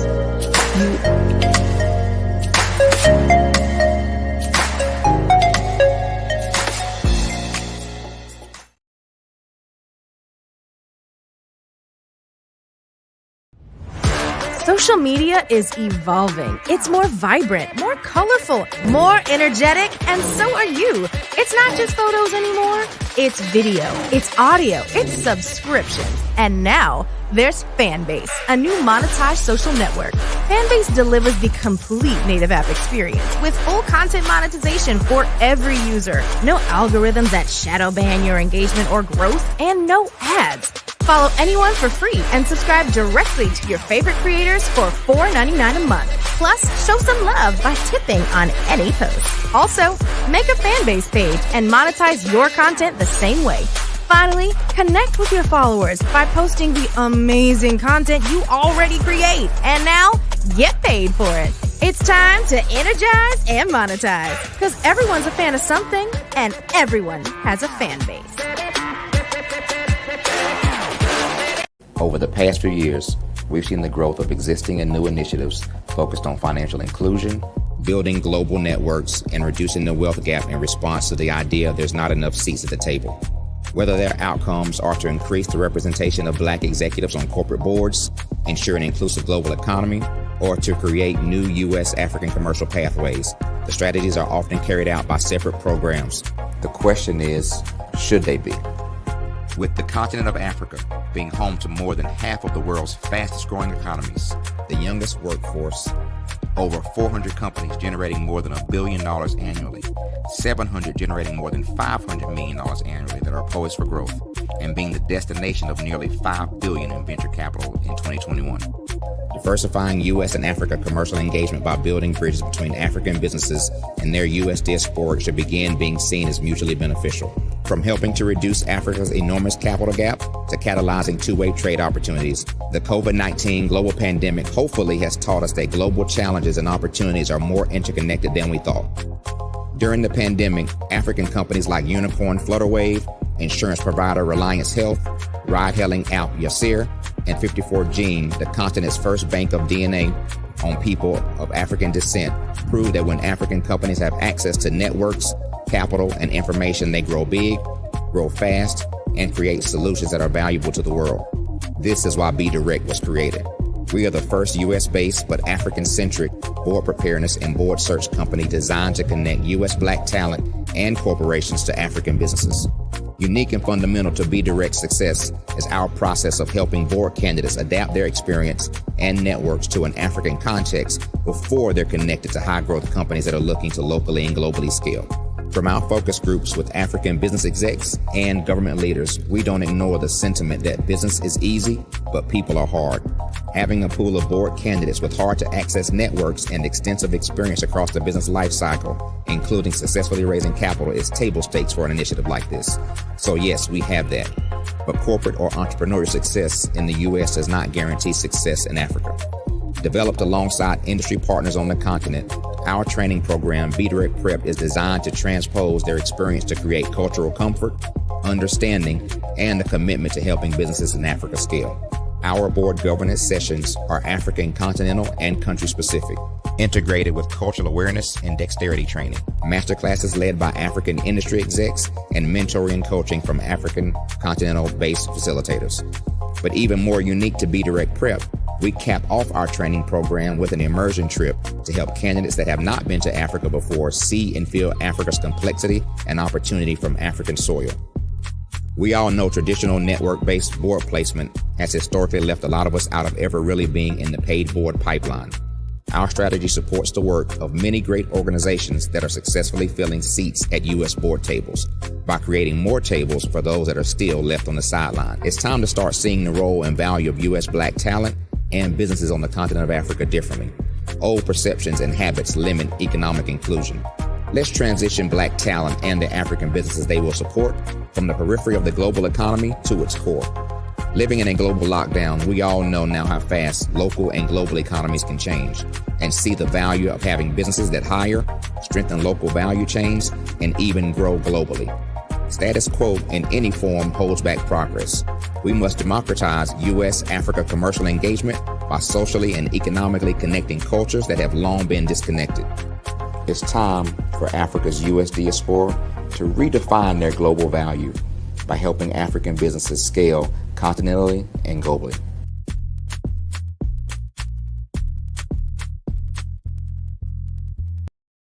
I am from Washington, D.C., but I was raised in Durham, North Carolina. I came to Durham when I was about 5 or 6, and then I traveled back and forth to D.C. because it's where my people are from. One of the unique things about my family is my mother, she's also an artist. She does quilting, and she does a lot of artistic things. And then my son, he draws with both hands, his right hand and his left hand like I do. So that's kind of a family trait. And then my other son, he's a videographer, and my daughter, she works, she's a regional vice president for Sunglass. When you start out drawing and sketching, you want to continue to explore, each avenue. I do pastels, I do pen and ink, I do painting, I do acrylics. I haven't done oils yet, but I try to do all facets of art. What I say to a lot of times to people is, you can't put yourself in a box when you're an artist. You have to explore. And over the course of my life, I've tried to explore different mediums. I also do sculpture as well. I choose my subjects by the intensity that they have in their faces, or the intensity that somebody is moving, because I do more than portrait drawings. I also do I do abstract, and then I do figurative drawing also. Well, what happened in this particular show is that I started out trying to come up with something that would be a little bit different than what everybody else is doing. So I was working on a Barack Obama show, and they wanted me to do some paintings of Barack. And so what I did was, because of the deadlines, I kind of did it kind of fast. And then I realized when I was doing it fast, I enjoyed it. And so then I started doing other pieces the same way, and I started to enjoy those pieces also. And so I came up with this particular style, and it's a style of lines and colors. And what's interesting is that when I was in college, I did a show called Lines, Colors, and I talked about the boldness of the blacks, the hotness of the whites, and this is how this has come about, later on in my life. And the colors comes from a lot of the entertainers that I work with, where they wear different colors. They don't wear, your plain reds or your whites. They wear different colors, and so that's also another piece of what's giving me the colors. The subtitle of this show is Faces That Speak Life. That's real critical. Faces that speak life. Each one of these pieces is a life source and a life energy that's being put on display for people that are looking at it. I always say in terms of my art, it's not important that I draw them. It's important what you get out of what I draw. I don't try to just draw it because you like it. People wanted me to do prints. I didn't do prints. People asked me to do different people, but the people that I choose are people that make a difference in the lives of people in the world. So the human landscape idea was, again, as I say, the lines represent your emotions, it represents your ideas, and it represents your journey as a human being. And that's why you get the different pieces and the different looks. And as you notice, I try not to do one look that looks alike another look. And that's what's the most important part of this show. Artist to me is a creative expression of something from nothing. You know, it explodes onto the canvas, or it explodes on in my work. One of the things that I try to do more than anything is I try to just give the lines and the movements and emotions and expressions into to what I do. Art really means to me a chance to express how I feel deep down inside. Most of my art begins as a thought that I might have, you know, whether it's sports, whether it's history, whether it's a woman or a man. It pretty much starts as an idea of thought before I get into the actual image of what I'm going to draw. I do a lot of historical pieces. I was a history minor in college, and I love to do history pieces. And a lot of times I'm thinking about history, and then I try to make that history impact you as you look at it. That's one of the reasons I do pictures so large. People ask me, why do I do the pictures so big? And I tell them, I want the piece to impact them as they're looking at it. To kind of dominate their space. And most of my pieces I try to do off page. I don't try to do anything that's going to be in those four corners or in a square. And I want your imagination to be a part of the piece that you're looking at.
Sometimes you got to hear the news from the Black perspective, and more specifically, Black publishers. And that's exactly why you have to download the Hey Tie app, the largest mobile app delivering breaking news, videos, and podcasts from 200 of your favorite Black publishers. Yes, 200 Black publishers delivering news as it happens, literally all in one app. Go to hayti.com or download the app in the Google Play Store or Apple App Store. It's completely free, along with information that you can trust, so go check them out.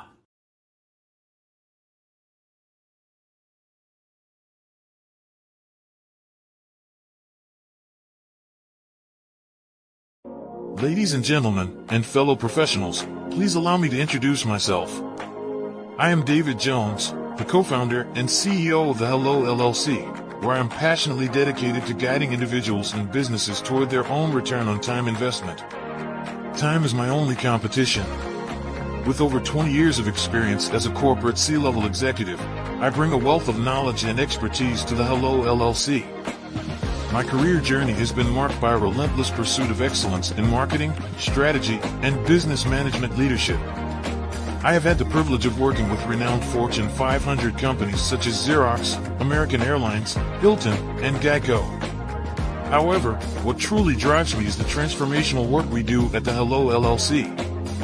We are pioneering a new approach to business in the metaverse, where we empower businesses and individuals to build strong foundations, automate their processes and systems, while thriving in the ever-evolving digital landscape.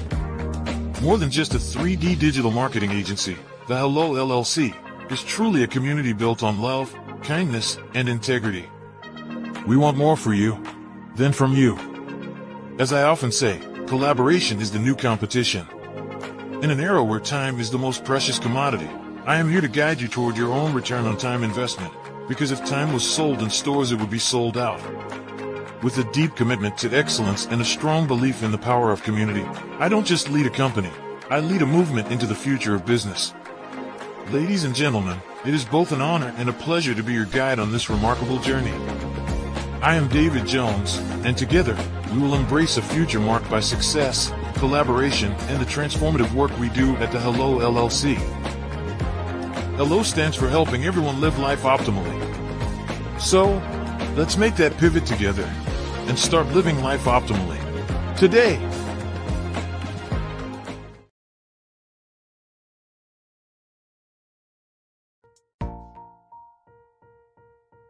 Have you ever seen a parent stressed out and needed a stress reliever with their child? One morning I was coming out of a store and saw a mother and her 3 or 4-year-old son. She was highly upset, actually beginning to yell at him. However, the more upset she became, it seemed the calmer the child became. He sat down on the sidewalk, crisscross applesauce, folded his arms, and looked up at her with a smile. You see, the angrier she became, the calmer he became, because he had the control of the situation. Hi, I'm Frizelma Lynn. I am the CEO and founder of Frizelma Teaching Parents, LLC. I'm a retired teacher, school district administrator, an author, speaker, and I am the parenting 911 coach. My mission is to rescue families by equipping parents with proven, effective, and practical strategies to enhance their parenting skills. Many times we as a society expect parents to teach, train, and raise their children without providing the necessary tools they need to accomplish this. However, parenting issues cannot be resolved without intervention. Therefore, Frizelma Teaching Parents has provided coaching programs, digital courses, and live webinar trainings to provide step-by-step research-based parenting strategies, even for parents. Welcome back, Sonia. Thank you. Genius is coming, and I'll see you on the other side. Thank you. Again,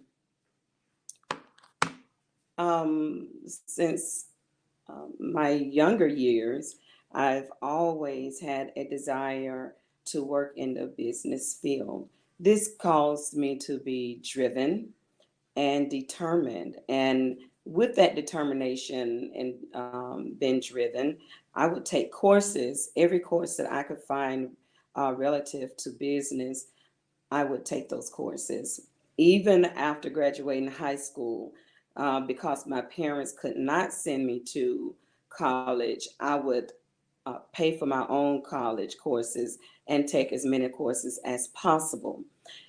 I've learned that through the years, these things were the reasons or were the causes of me really venturing out to achieve my dream and goal. The more you have to work for something, the more you have to strive for it, is the more that you will appreciate it. And I was just determined to become a business owner or to be in corporate world. Well, after several years of preparing educationally, I landed position and jobs that also added experience, added different nuggets under my belt. Therefore, one thing led to another. It also allowed me to become engaged with different people in different offices, and all of those experiences and all of those different places and different people were very vital to my role in business and also becoming a business owner. Even after moving to Gaston, Alabama, there were people who remembered my work and remembered me. And as they began to venture out in their business, they would call me asking for advice or my expertise in starting up a business or even in proper development, because after moving here, I also have property management and development experience through the Greater Gaston Housing Authority. So this began, one thing led to another, and it began my journey in the field of business and property development.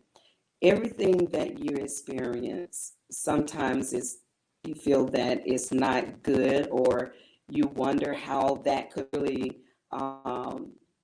benefit you in your life. But everything that you experience has everything to do with where you're going. And I found that to be very true. Nothing is wasted. It all can play a part of your business. And so, or play a part of your dreams, should I say. And so, never become discouraged if something doesn't work exactly the way you plan, or if you feel life is not taking you where you want to go at that particular moment in time, because there's a purpose and there's a reason for it. Every experience prepared me for my place where I am now. How you doing, Miss Sonia? I'm good, thank you. You're good. Okay, good. I just wanted to jump in here with you because I hear you talking about your experiences, et cetera, and I wanted to know if it was okay with you if I asked you a few questions. Sure. Okay, excellent. Because everything that you do and how you pouring back into the world, I think it's important that we share all of that with me. So tell me more about how you got started in your business, and what's the name of that business and how you're working with people in the collective. The name of my business is SMC Management Solutions. I began my business basically during the COVID pandemic.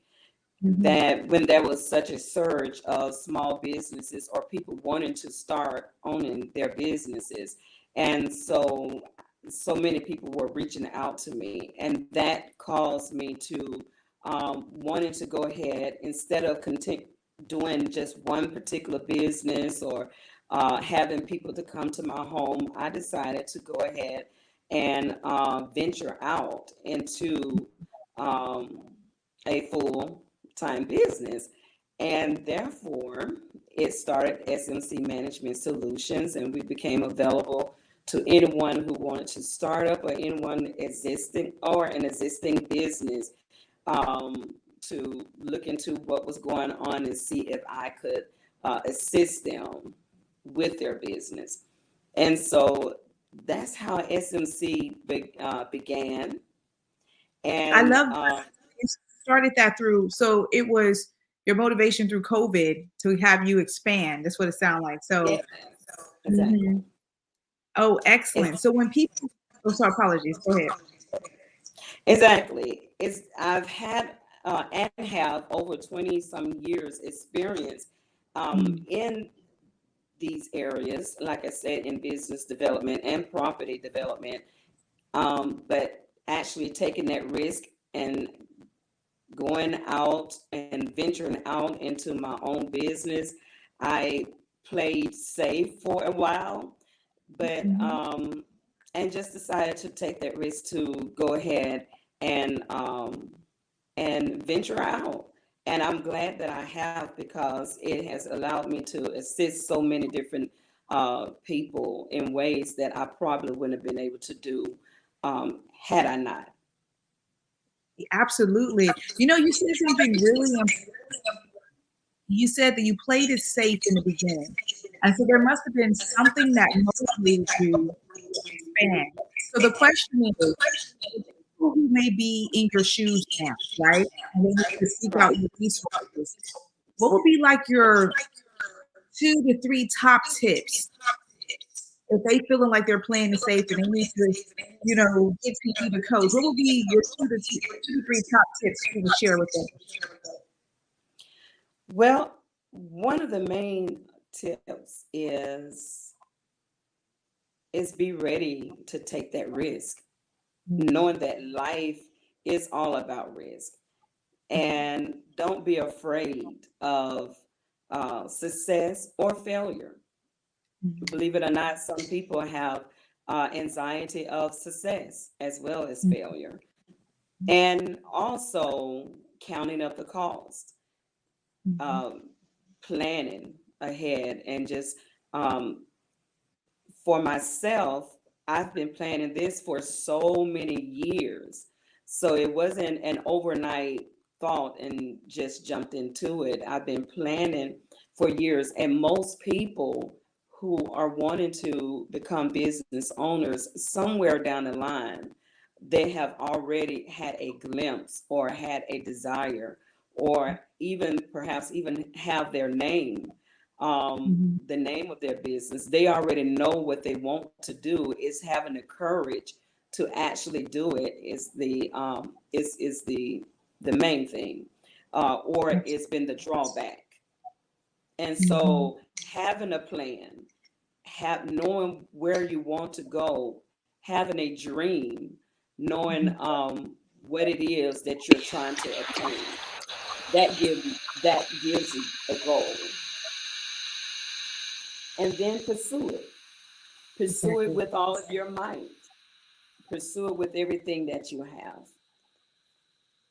I love that. I love that. And it sounds like, with your business, you're supporting individuals to bridge that gap, right?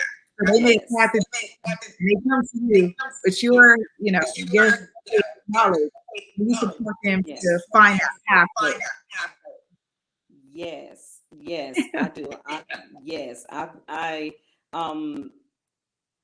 actually bridging the gap with them through city resources, other businesses who've been established for a while who can provide their resources or even some type of education, their knowledge. Also, assisting them through grant opportunities, helping them search for grant, apply for grants. So I'm basically providing any type of resource that will help them to get started and also hands-on support. I provide that hands-on support where they're able to, it's not just something that they're having to go online or on. A lot of people still want that hands-on support, and they want to know that they can see and touch that person, be able to walk in and speak with someone, to sit down, and we provide that type of consultation. We also allow them to contact us at any point in given time. I really like that. I was about that. You answered my question because you're absolutely correct. Even though we're in a moving society is moving away with all this social media, et cetera, there's still a lot of people who, that sort of technology scares them. So to know that there's this way handheld touch is actually really good. I'm sure for even some of the audience that's watching now. That is beautiful. So, Sonia, and can you tell us what is the best way for people to contact you if they are, if they have a dream, if they're in the dream, et cetera? What's the best way to get in contact with you and your colleagues for your business? Sure. Yes, you can find me online, SM Management Solutions, or you can find me on social media, SMC Management Solutions. Then you can also call me. My toll-free number is 877-572-8281. And you can find me at extension 1001. My local number is 256-277-6905. So I can be found at any of those locations. That is excellent. Thank you so much for sharing all that you do. Yes. Thank Genius you. will come. You're welcome. And I'll see you on the other side. Okay. Thank you. Thank you. A beautiful soul. All right. The Black Business Expo mission is to raise funds for high school seniors going to college or K through 12 entrepreneurs. This expo is a fundraiser for the students. You may go to www.blackbusinessexpousa.com to donate to the scholarship fund or use the Cash App that's somewhere on the screen. Our goal is to give laptops and up to $5,000 to 10 students. Students can register online at www.blackbusinessexpousa.com. Every dollar counts. So we want to remind you to donate to the scholarship fund. We want to thank our Black Business Expo USA sponsors and who are the NC 100, Moody Capital Partners, Suede Soul, Lotus Ritchie Coaching and Training, Carolina, Virginia Minority Supplier Development Council, it's a mouthful, Step Management, the Hello LLC, Barbara H. Smith LLC, Margie McLean Foundation Incorporated, Genius is Common, Earth Essentials, 5-Star BDM Media, Mullane Shaney Global, Executive Women's Success Institute, The Quality Coaching Company, Superwoman Business Services, Creative Force Studios, Lee Entertainment, Artistic App Design, and the Black Business Expo USA. Genius is coming, and I'll see you on the other side.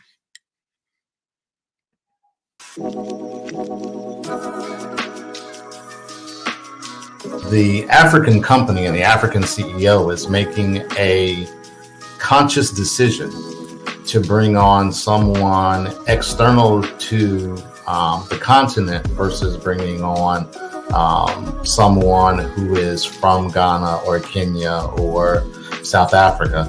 And so the skill sets of the people that we take through our executive leadership training program and ultimately on the placement, obviously have to be extremely high caliber. So what we look for are corporate executives at the vice president to C-suite level, as well as Black entrepreneurs.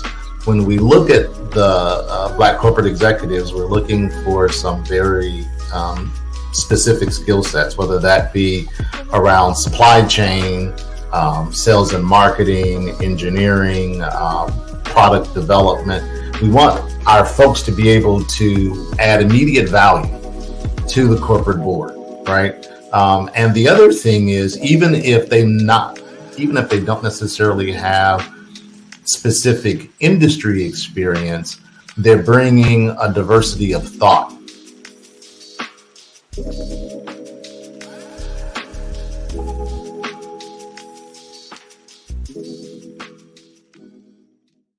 Hello, I am Dr. Eric Kelly III, the visionary strategist and founder of the Black Business Olympics.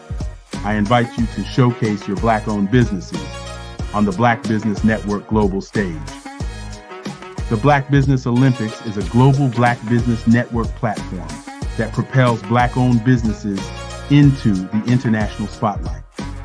By showcasing your business on the Black Business Olympics platform, you can reach a worldwide audience of potential customers, partners, and investors.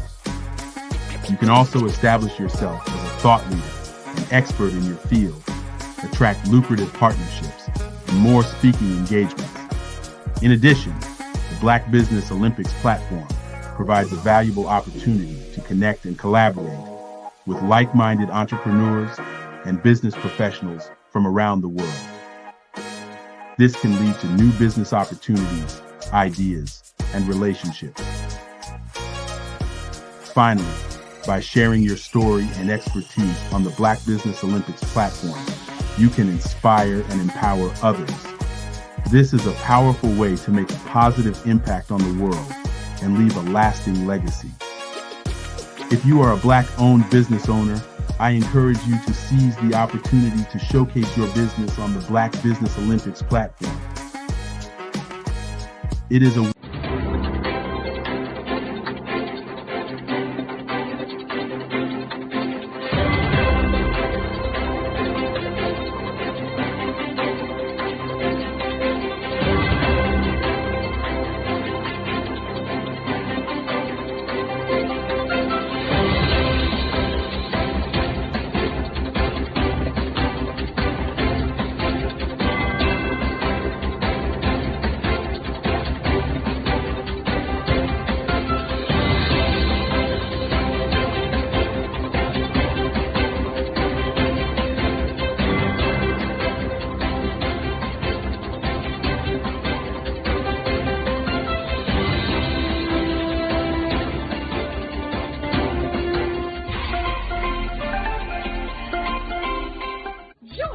Dr. Eric Kelly III and a host of phenomenal speakers from all around the globe for this 7-day virtual event that you don't want to miss. The mission of the Black Business Expo is to raise scholarship money from kids all the way from high school all the way from college. The Black Business Olympics is one of the largest Black business showcases in the world. It is an opportunity for businesses and companies to showcase their businesses globally.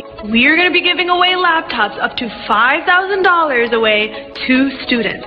Again, I'm Olivia Appleberry, the founder of 2 Cents Finance and one of the speakers for the expo. I am so excited to see you there. For more info, go to www.blackbusinessexpousa.com or call 919-308-9090 and hope to see you there.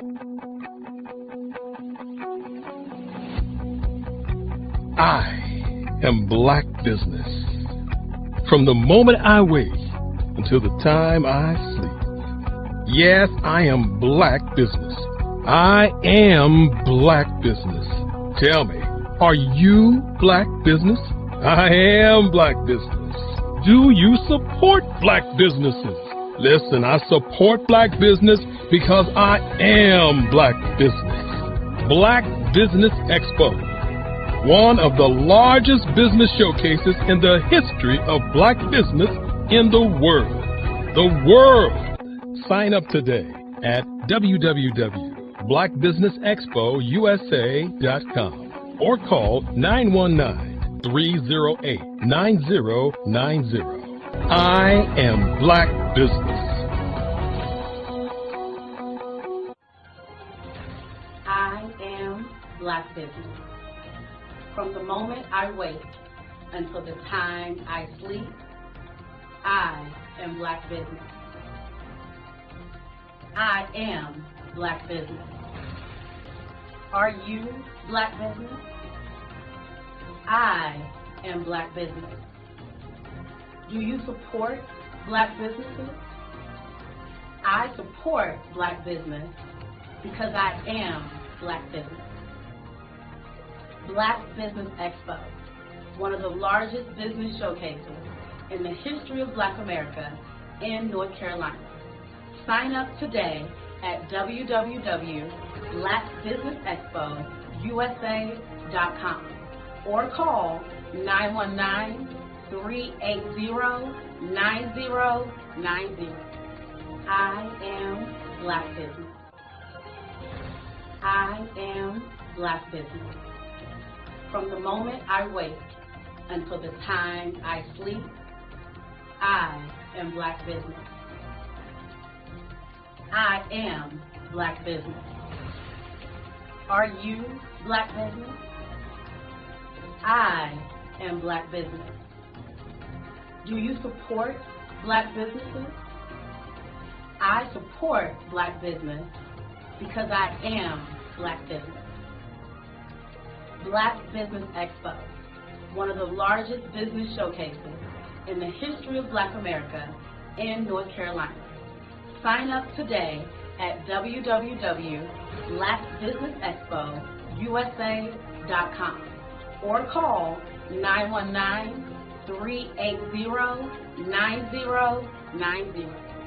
I am Black Business. I am Black Business. From the moment I wake until the time I sleep, I am Black Business. I am Black Business. Are you Black Business? I am Black Business. Do you support Black businesses? I support Black business because I am Black Business. Black Business Expo, one of the largest business showcases in the history of Black America in North Carolina. Sign up today at www.blackbusinessexpousa.com or call 919-380-9090. I am Black Business. Dr. Eric Kelly III and a host of phenomenal speakers from all around the globe for this 7-day virtual event that you don't want to miss. The mission of the Black Business Expo is to raise scholarship money from kids all the way from high school, all the way from college. The Black Business Olympics is one of the largest Black business showcases in the world. It is an opportunity for businesses and companies to showcase their businesses globally. We are going to be giving away laptops up to $5,000 away to students.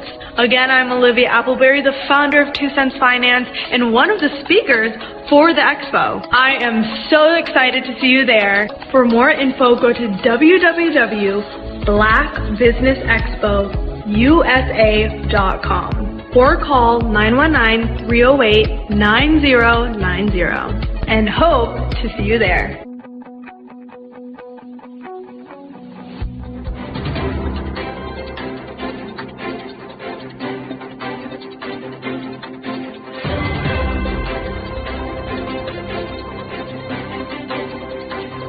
I'd like you to imagine with me, if you will, opening an app where you can collaborate with like-minded individuals from around the world, get inspiration and in-app tools to launch and grow your business, as well as share your knowledge and earn compensation, all in one app. Well, the name of that app is Truso, short for Truly Social. Hi, I'm Matthew Newman, the founder and CEO of Truso, a new concept in social media. Truso is designed from the ground up to be a platform that's both social and empowering for all its users. How exactly do we do that? I'm glad you asked. First, Truso brings the world together via video. Psychologists assert that video provides a significantly more effective connection than audio only. When you enter a community on Truso, you're face to face. Second, on Truso, you don't have to have 1 million followers to monetize. Our business model allows all hosts and moderators to monetize, no matter the size of your following, by 1, producing fee-based content, and 2, inviting others to join the platform as subscribers. Even more, Truso has an in-app resource library with over 100 free resources, forms, and documents to help you build your brand and grow your business. Third, Truso is inclusive. The deaf and hard of hearing communities make up 360 million people worldwide. Unlike audio-only apps, Truso embraces this community, providing a networking platform that allows them to participate via video and closed captioning. We even have a deaf and hard of hearing foundation in the works as well. Fourth, Truso is both social and safe. We refer to Truso as a virtual extension of the beauty shop, barbershop, and brainchild of the community. A place where there's laughter, along with wisdom, growth-oriented conversation, and genuine connections in a safe space. Truso even has proprietary security to ensure we maintain a safe environment for everyone. Where are we at now? Truso is live, y'all. We've launched in beta, and we're acquiring users daily. We have an incredible development and marketing team, plus amazing celebrity influencers at the table, helping us spread the word around the globe, beginning within the African diaspora and beyond by creating a safe space for growth, connection, and collaboration. We're truly excited about Truso. We've created something special for which there is a global market. And we invite you to embark on this journey with us as a shareholder. The future for Truso is truly bright. Join us and let's go there together.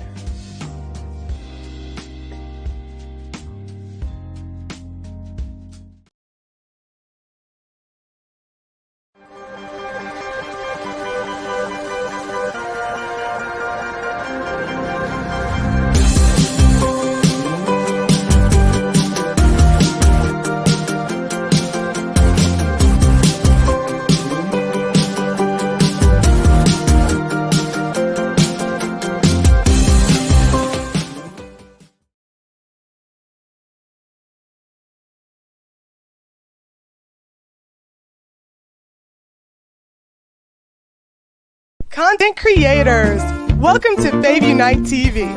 Hey, are you struggling with having your content stand out from the crowd? Or is it that you're overshadowed by others who have more resources, followers, and influence? The good news is wherever we are, you are too. We help you grow your online presence and optimize your visibility, which gets you closer to your audience so you can build trust and loyalty. By using the power of our network, we help you build yours.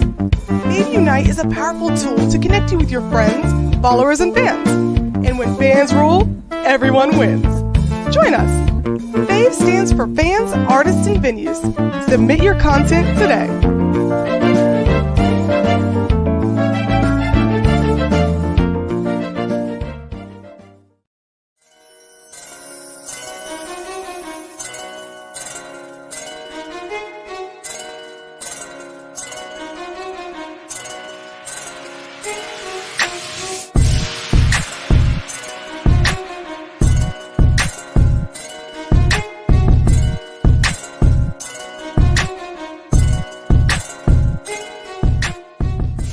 And then there were 12.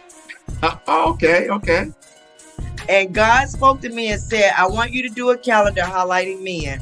I want there to be men from all walks of life, not just entrepreneurs, not just CEOs of corporations. I want you to bring good fathers, good husbands, good teachers, good coaches, athletes, CEOs, entrepreneurs. I want you physicians, attorneys. Bring them together. They will formulate relationships that they never otherwise would have formulated because we tend to stay in our own circles.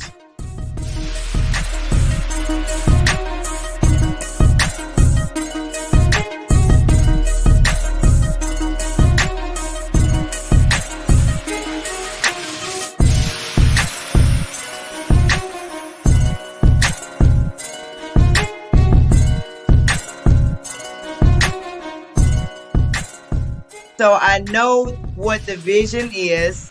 I know my instructions. And that's why every year I stretch myself even further.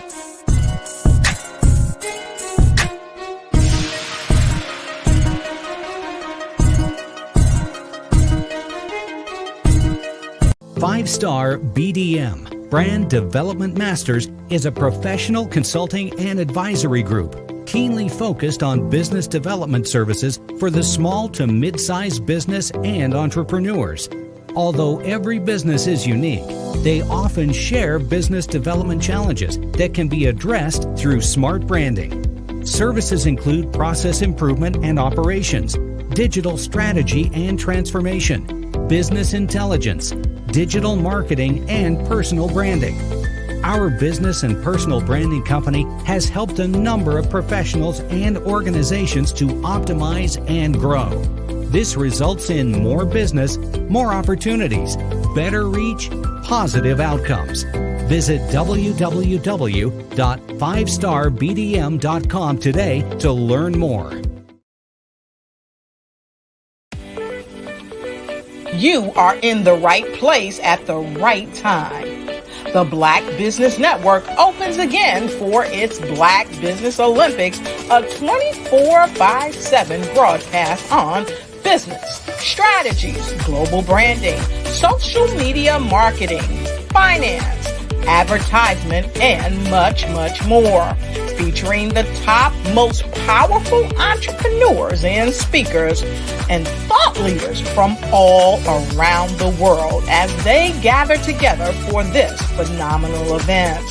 Join the Black Business Network streaming live into the metaverse, STEM City, USA, Black Multiverse, Pod TV, Roku, Hulu, iHeartRadio, Apple TV, YouTube, TikTok, Instagram, Google Podcasts, Facebook, LinkedIn, IBM TV, Spotify, and Twitch. Tune in today and be a part of this amazing movement. The Black Business Olympics welcomes you.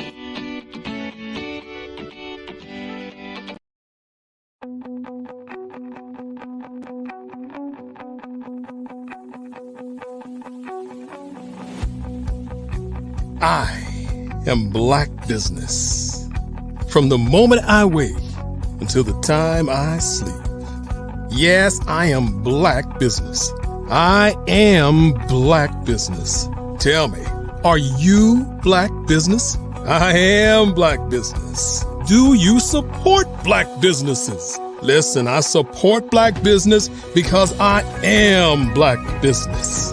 Black Business Expo, one of the largest business showcases in the history of Black business in the world. The world! Sign up today at www.blackbusinessexpousa.com or call 919-308-9090. I am Black Business.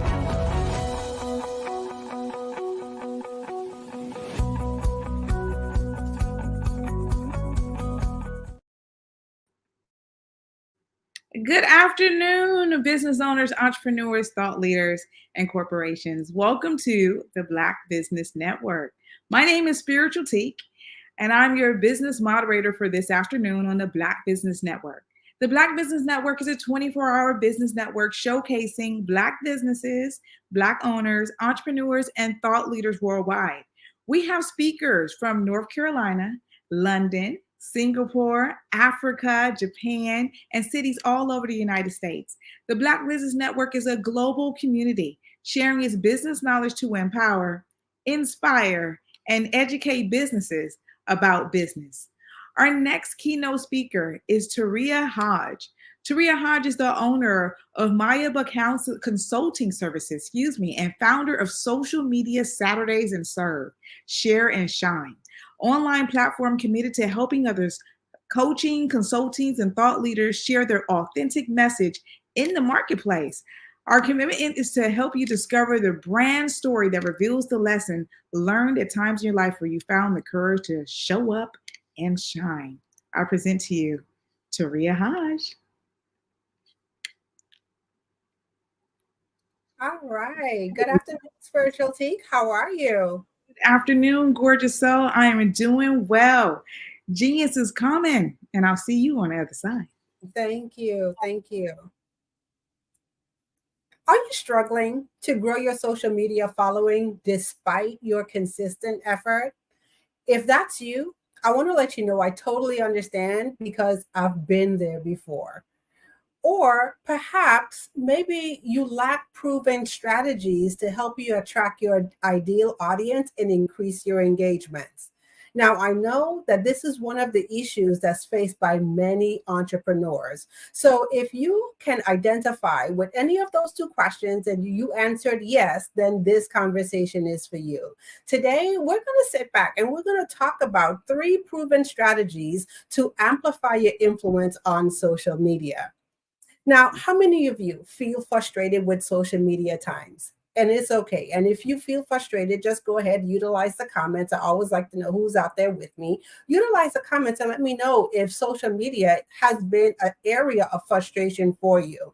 And like I said before, I totally get it. It's so easy for frustration to creep in and set in when you feel like your social media presence is stagnant or you are not getting the results that you desire. So whether this is on your business pages, no matter the platform that you're on, or perhaps even if you're in your community and you're running online communities, the lack of visibility and direction can take a toll on your confidence and your morale, leaving you to question your efforts and the way that you are doing things on social media. So this conversation is for you today if you are absolutely ready to shift gears and level up your presence online. This is for you whether you are a seasoned coach or consultant, or you even consider yourself a content creator, or you are just starting out on your journey. What I'm going to share with you today will help you take your online presence to the next level. But before we jump into it, I want to just go ahead and share a little bit of my backstory. So social media isn't something that's new to me. I've been in the social media space now for probably over 10 years. And I remember when I first started to take a look at social media, it was one of those things that a lot of people shied away from. And the reason why they shied away from it is because they thought social media was going to be a fad. It was going to be one of those things that popped up into the marketplace. And as soon as it popped up, it was going to disappear and fade away. And to a lot of people's surprise, social media is here to stay. And one of the things that I say all the time, and I encourage each and every single entrepreneur and business owner, if you have a business, then your business should have a social media component to it. It should have a social component to your business. So when I started to take a look at social media, I absolutely fell in love with the space. Number one, because it gave me the opportunity as a new entrepreneur, a small business owner, to take advantage of the opportunities that a lot of larger businesses had. You see, to me, social media became the level playing field. I had the opportunity to show up and what I call shine, just like other established businesses had the opportunity to do it. And I absolutely love this because as a new entrepreneur, I didn't have tens of thousands of dollars to invest in my marketing. So social media allowed me to market my business, get my products and service out into the marketplace, and do that on a relatively small budget. So I would say when I started out, the social media game was very easy, and I likened it to the numbers game. So how many of you have ever heard that, like you've likened social media to being the numbers game? And if not, this is what I'll share with you. You see, back in the day, 10 years ago, when I started out with social media, it was very easy for a business owner or entrepreneur, whether you're a coach or a consultant, to show up on social media and offer your products and services, whether you had an ebook. How many of you remember the days of the ebook? Maybe you've had a training, or it was an online program that you were offering, and you could position your products and services online. And because of the sheer numbers of people who were on social media platforms like Facebook, LinkedIn, just to name a few, you were guaranteed to have some success. And I'm going to tell you, I rode that wave and I enjoyed that wave. But I'm going to fast forward to probably about 7 years ago when things started to shift for me. And when I say things started to shift, I started to notice things like my engagement were going down on social media. The ease of which I could generate revenue on social media started to change. And I had to sit back and ask myself the pertinent question is, what happened? What changed on social media? And the biggest thing that I noticed is that there were more players in the game. There were more players on the field. So as social media became this thing where a lot more entrepreneurs, business owners realized that it's not going away and it's here to stay, more people started to enter into the social media realm and position their products, their services, in the online space. And so what that said to me is that I had to learn to do things differently. And as I started to unpack this in my business, what I realized is that I was actually starting at the very end of a process. So how many of you know that there's actually a process, to social media, and a process to what I call social selling? And so no wonder my efforts weren't yielding the results, or they have stopped yielding the results that I desired, because you see, at the time I was just riding the wave of success, but not really paying attention that there's an actual process that would allow success to continue. So that's what we're going to spend some time talking a little bit about today. And so I'm going to go back to the beginning, or share with you my journey back to the beginning. And so one of the things that I've learned, like I said, there is a process. I was actually starting at the very end of the process, which is social selling. And so once again, we take a look at social media platforms, whether you are on Facebook, you're on LinkedIn, you're on TikTok. As business owners,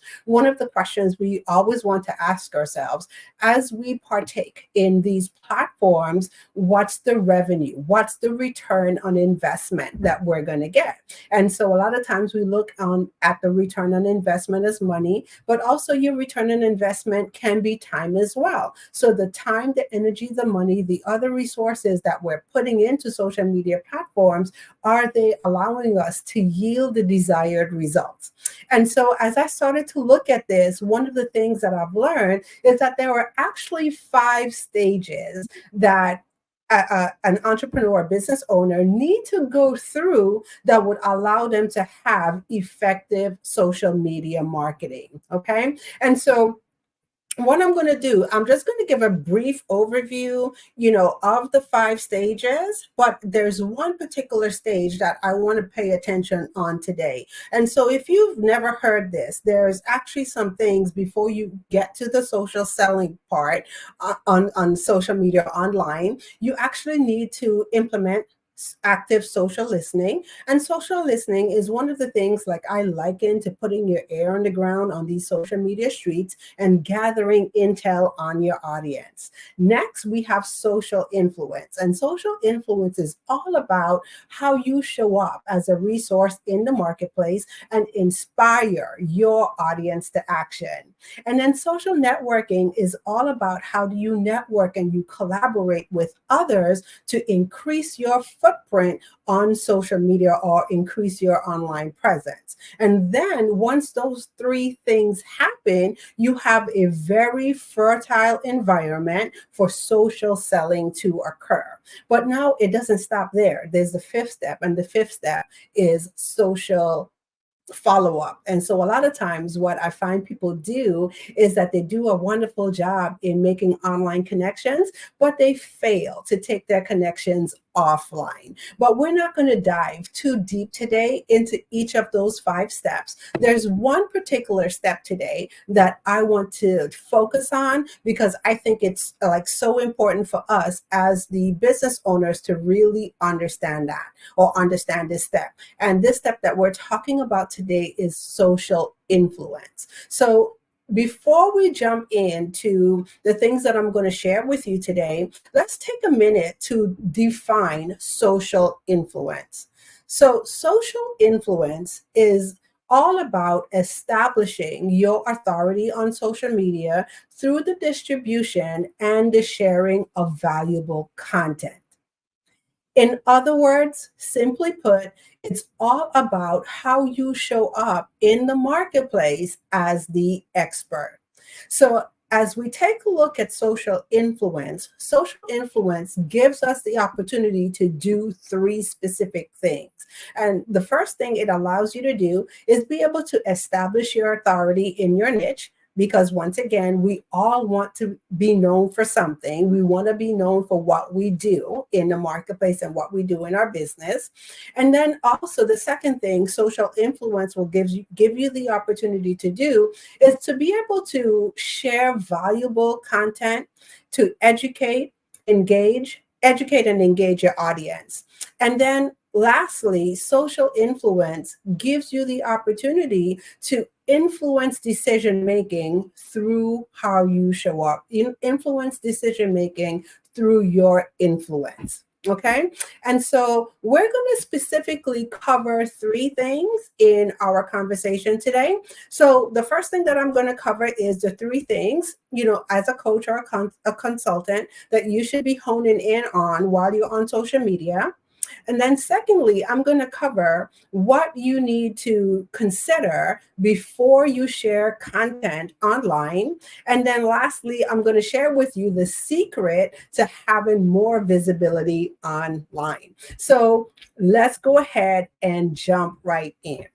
So the first thing that I want to really sit and have a great discussion around is the three things as a coach or a consultant that you should be honing in on when you are on social media. And I know for some of you, these things will just be a refresher. So meaning they're things that might not be new to you in hearing them, but the question always becomes, how well are we doing these things in our business? So the first thing that you should be considering or honing in on is your audience. And so a lot of times I see people kind of jumping over the importance of identifying who their people are on social media, or who are you speaking directly to on social media. So have you sat down and taken the time to understand and know exactly who your target audience is on social media? How do you hone in on your people? Now, I know this is one of the things, if you've ever taken a marketing class, Marketing 101, one of the things they encourage us to do is to take a look at who our ideal clients are. Okay. And a lot of times when we talk about our ideal client, we tend to stay in the range of the demographics. So are they male? Are they female? What is the age demographic? Are they 25 to 35, 35 to 45, 45 to 55? You get the picture. Where do they live? Is that if that's something important for you to know? Do they live in the suburbs? Are they urban cities? How many kids? What does the family structure look like? And I always joke all the time, because one of the things that I hear is the 2.5 kids. Now, I don't know about anyone out there. I have 3 whole kids, so I don't even know what a 0.5 of a kid is. Okay. But these are the things that we are taught to look at when it comes to identifying our people. Now, one of the things that I'm going to encourage everyone to do is to go a little bit deeper. Instead of just taking a look at the demographics, also take a look at the psychographics of your audience. Who are your people? And so when we talk about the psychographics, do you know how your people show up? Outside of their pain point, because that's one of the things that people always tell us in business. We are in the profession of solving problems. All right. So if you're a business owner, you know that that's what you do. You have a business when you solve problems. And so a lot of times we kind of key in to solely just the pain point, the things that people are struggling with. But can you take it a step further and go outside of the pain point and really understand, like, what is their desires? What are the transformation that they want to have happen, not only in their business, but also in their lives? Like, if you fix the one problem that your business solves for them, what's the effect that it has on other areas of their life and their business? Do you know what that is for them? Do you also know and understand how they communicate the problem? And so I had a very interesting conversation with another colleague of mine. And one of the things I celebrated her for is that she did an excellent job of doing some social listening, gathering intel. And so one of the questions she asked me pertaining to her business is, how does someone express their pain point? And she is a fear coach. So she helps other entrepreneurs get past fear and allow them to show up in their brilliance in their business and also in their lives. How cool is that, right? And one of the things that I said to her is, really stop and think about it. A lot of times, we think to ask the pain question or look at the pain points as, what would someone say? But be honest. Do we all walk around talking about we're in fear? No, nobody talks that way. And so I challenged her to go a little bit deeper. Look at the psychographics. As a result of fear, how does this person show up in the world? Can you go a little bit deeper and look at the behavioral patterns? Now, people will tell you, and you will be able to see and gather all of this intel on social media. So if you are in communities, you're active on social media, you not only have the opportunity to hear conversations, but you pay attention to behavioral patterns of your audience as well. And so it is our job to really hold in on who we are called to serve and understand things, not just the pain points or not just the demographics, but what are their behavioral patterns? What are their social patterns? You know, what all intel can we gather, from this person? And so that's the first thing that you want to hone in on. You want to be very, very clear on who you are talking to on social media, because this helps you show up in a certain way or in a different light on social media. And so we're going to get to that in a little bit. The second thing that I'm going to share with you that coaches and entrepreneurs need to pay attention to is platform. Okay. And now, why am I saying this? Pay attention to your platform and hone in on your platform. Is it just me? Or does anyone else out there feel like there are new social media sites that are popping up like every Monday morning? I know for one, I have a tendency to kind of get overwhelmed with everything that's going on in the social media world. And so one of the things that I usually share is that, pick one or two platforms, okay? And the way how you pick the platform that you're going to hang your hat on is not by choosing the platform that you like or the one that you are most comfortable with. It's by choosing that platform where your people are on. So do you know where your people are hanging out? Are they hanging out on LinkedIn? Are they on YouTube? Are they on Instagram? Are they on Facebook? Are they on TikTok? Okay. Once you know and have identified where your people are hanging out, that's where I encourage you to go ahead and establish your presence and build a strong strategy around that platform. Okay.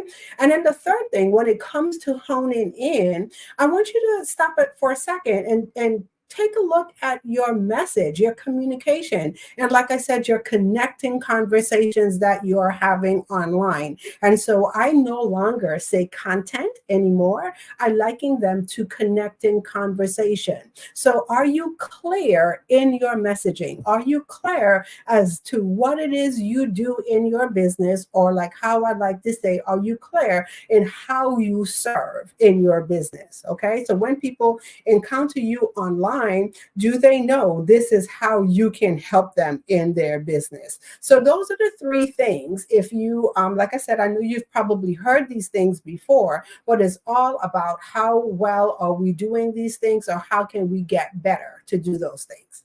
Okay. And so the next thing that I want to talk about is one of the first things you should consider before you share your content online. Okay. So the first thing when you are about to share any type of content online, before you start typing, before you hit the send button, ask yourself the question, what is the purpose of your content? And so what do I mean by this? Now, I know there's a lot of pressure when you are managing your social media platforms. And one of the things we all come to understand is that social media likes content. Social media is fueled by content. And so with that, there's pressure, and the pressure comes on showing up consistently on social media. And so a lot of times in our haste to have a consistent presence on social media, what we have a tendency to do sometimes is just put content out there and not really understanding or knowing the purpose behind our content.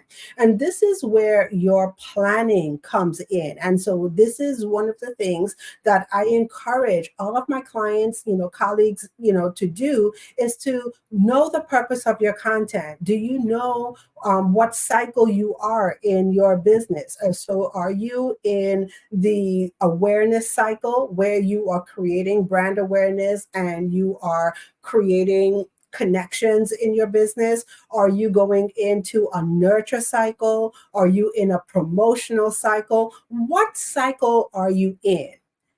And then as you know what cycle you're in your business, based on the goals that you are achieving in your business or you want to achieve in your business, then you have the opportunity to sit and better plan your content. And so as you write your content calendar, maybe you're creating your calendar for the month. Take a look and ask yourself the question, what is the purpose? What is it that I want to achieve on this month on social media? What's the return on investment am I looking for? And so is it that I am increasing awareness for my brand? Is it that I'm looking to increase engagement? Or am I actually in a promotional cycle where I have a product or a service that I'm offering and I can measure that based on the results of the sales that I get? So knowing the purpose of the content, number one, is the first thing. And then once you understand and know the purpose of your content, then it allows you to create with intention. And so that's one of the things that I want everyone to walk away with and get today. As you sit down and you take a look at your social media, your content, your connecting conversations that you're having out there in the marketplace, how can we get better, or how can you get better at creating with intention?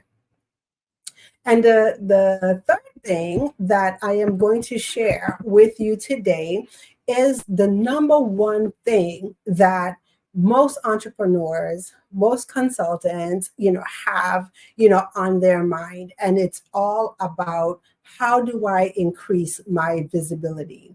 And I have to say this is why platforms like the Black Business Olympics exist, because I'm going to hang my hat and say that each and every single one of us who are participating in this platform, that's the one thing that we all want to do. We all want to have the ability to go ahead and increase our visibility, increase our footprint along our social media or our online presence. And so when it comes to increasing your visibility, one of the biggest things that you could start to take a look at is, how well are you collaborating with others? And I have to say, this is one of the biggest strategies that you can look at in your business as far as amplifying your influence. Okay. So when it comes to collaboration, I'm going to spend some time to break this down for you for just a second. And so I'm going to ask the question, how many of you know who your top 5 influencers are? And as a matter of fact, I'm just going to back it up for a second.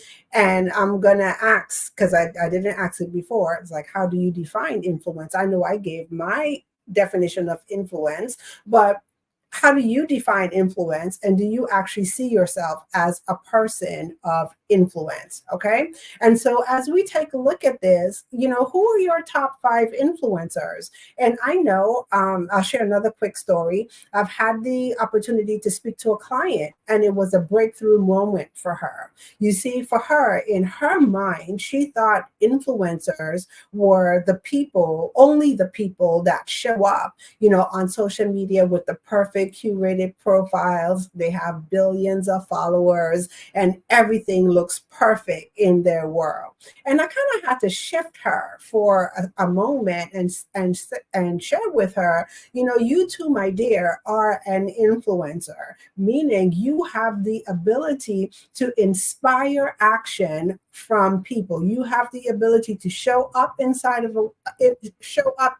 a way that would allow others to take the desired actions that you would like them to take. Okay. And so when I ask the question, who are your top 5 influencers? I'm not talking just about the big influencers. I'm talking about the people that we know and we have in our space, the people who serve the people that we also serve. And when I say the people that serve the people that we also serve, I'm not talking about the people that do the same things that you do. If you're a financial advisor, who's the next financial advisor? No, I'm talking about who are the people that, as a financial advisor, also serve your people in different facets. And then once you have identified who those people are, how well are you creating opportunities to, number one, network, and then also build relationships with those people that they would allow you to increase your footprint on social media. Okay. So if you have not thought about that question before in identifying your top 5 influencers, people who have your audience of people, that's one of the things that I'm going to encourage you to do today. Start to identify a list of people who serve the people that you desire to serve in the marketplace. Okay. And then under increasing more visibility, one of the things that you always want to keep in mind is to show up as a resource. And so I say this all the time. Things have shifted on social media. So social media is no longer the place where we show up to hawk our wares, as I call it, meaning that when we have a product or service to offer, we show up on social media solely just to promote. And then when our promotional season or promotional cycle is done, people don't hear from us, and then we just kind of go dark until the next thing that we have to promote. And so I'm going to say it's all about showing up as a resource. So one of the things that I always say, and then I'm not saying that social media is not the place for you to position your products and services. So I just want to go ahead and get that straight. It is a perfect place for you to do that, but it's how you do it. So one of the shifts that I encourage everyone to do is take a look at social media, not as a selling tool, but look at social media as a serving tool. And how can you use social media to show up as a resource? Okay. And when I say show up as a resource, are you the household name in your particular field? Are you the household name for your audience? Whatever it is that you solve in your business, when people have that problem, does your name automatically pop up? And that's the thing that you want to go for. You want to be able to show up as a resource. And how do you show up as a resource online? Is by serving. And you serve through your content. And how do you serve through your content? You absolutely give value. So as you share, as you show up, every piece of content that you share should have value attached to it. And it goes back to what I said before. So as you sit down and you plan your content, are you being intentional with your content? Can you show up as a resource? Are you showing up and adding value every time someone comes across a post or a video that you do on social media? And then the third thing under increasing your visibility is collaboration. And when we actively collaborate with others, this gives us the opportunity to have our value add dispersed amongst more people. And so what does this look like? This can look like you being a guest on platforms like the Black Business Olympics. It could be you appearing or hosting your own events, whether it's, a webinar that you're doing, whether it's a Facebook Live or some type of live stream that you're doing. How well are you seeking opportunities to be a guest on someone's platform? And then also, how well are you opening up your platform to allow others to come in? Okay.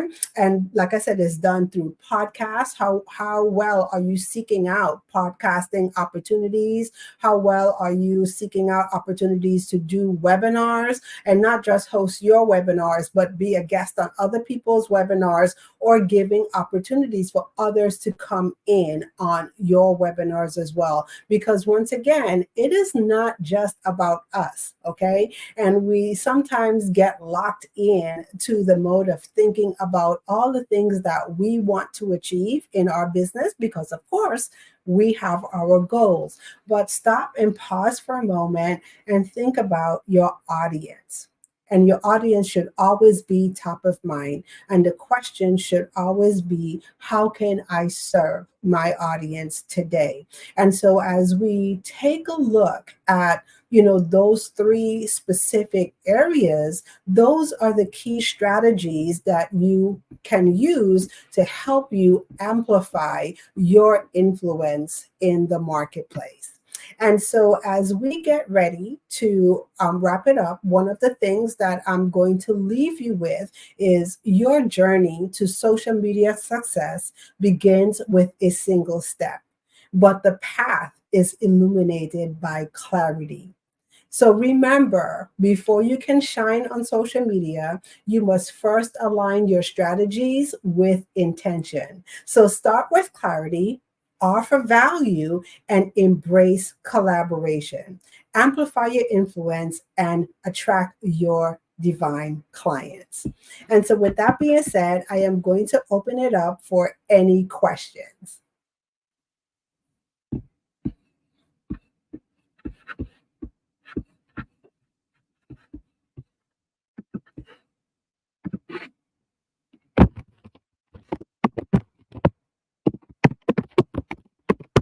Okay. Hi, Sharia. How are you? Hi, Teek. How are you? Oh my goodness, you just filled me with so much joy. Listening to your presentation, I was like, yes, yes, yes. You know, when you put something out in the world, and I thought, oh, I really need to sit down with someone that has a lot more insight into this whole topic. And then here you come talking about social media strategy and giving the tips and tools that will help someone excel to where they want to be. So I have a couple questions, if you don't mind, before I let you go. So in terms of individuals who you're working with, I mean, are you open to work with where the people are at the beginning stages of their journey, or have a huge following, or I think I heard someone say the other day a micro influencer, and I was going, oh, okay. Talk a little bit more about how you would support people at different stages of their journey. Yeah, so that's a very good question, and thank you for that. And so, I have a love for the people who are just trying to get it right. So whether you are out there, like I said, and you're just starting your business and you're taking a look at social media and you are asking the questions, what do I do on here? Because I feel a lot of people get stuck right there. Like, what do I do, on here to really make it work? How can I not make that misstep? I'm new in business. I have no clue what to do on here. And so, yes, I do work with those individuals that say, I'm starting my business, or I've been on the journey for a little while. Now I'm in the beginning stages of establishing my social media presence. How do you do that? Mm-hmm. And then you have others who have been on social media for quite some time and, experienced the same, issue I had. Like I said, I started off back in the beginning where, things were easy. You had a $10, ebook and you were in the money back then, and things have shifted. And so people also come to me for a revamping of the strategies. Okay. So maybe they're looking to grow their business in another way. They're looking at different things that they do. So what are the strategies that you can put in place that would always align with your business goals? Okay. So whether you are, like I said before at the top, whether you are a new person, in business, or you're seasoned, it's all about looking at what does that social component for your business look like, and then what are the strategies that you can implement that would allow you to hit your goals. So great question. No, that is absolutely beautiful, because I connect with beautiful souls all the time, and I have my platforms as well. And so this is why this was very fruitful for me too, listening to it. And it's good to know that you're supporting people in the beginning where it might feel like a little bit more, anxiety, because it can be overwhelming, all these different platforms. I think I get lost in all the different platforms myself.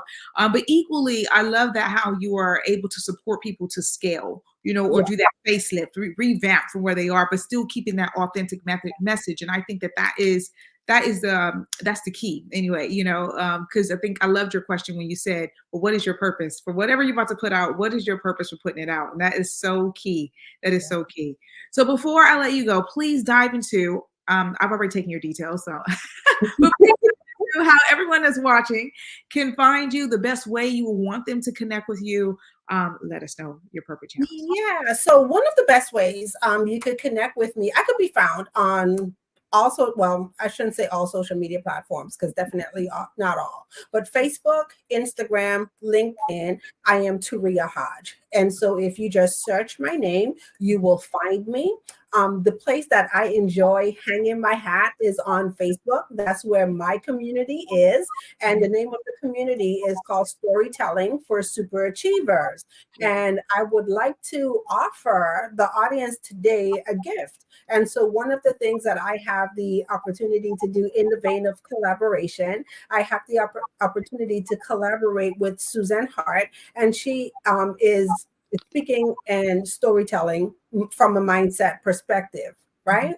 And it's one of the things that I found paired so well with social media, because it's all about how do we show up online, how do we show up as influencers and attract those people. So I no longer tell people it's about finding your clients, because I think we've all heard that, right? But it's about for us how we show up in such a way that we attract our people, our divine people to us. And so I would love to invite the listeners of the Black Business Olympics to join us on our Unleash the Power of Your Story Masterclass. And so I will drop the link in the chat, and that's utpmasterclass.com. I have to remember it for a second. So it's UTP for Unleash the Power Masterclass.com. And that's happening on May the 17th, and it's May the 16th, and it's a free masterclass. So I'll put the link on there.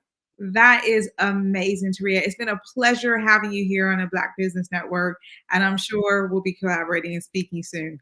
Have a beautiful, blessed day. All right. Jesus is coming, and I'll see you on the other side. All right. Thank you.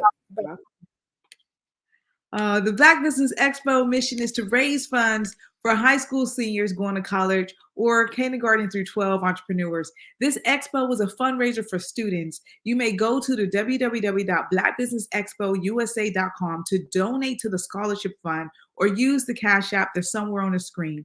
Our goal is to give laptops and up to $5,000 to 10 students, and students can register online at www.blackbusinessexpousa.com.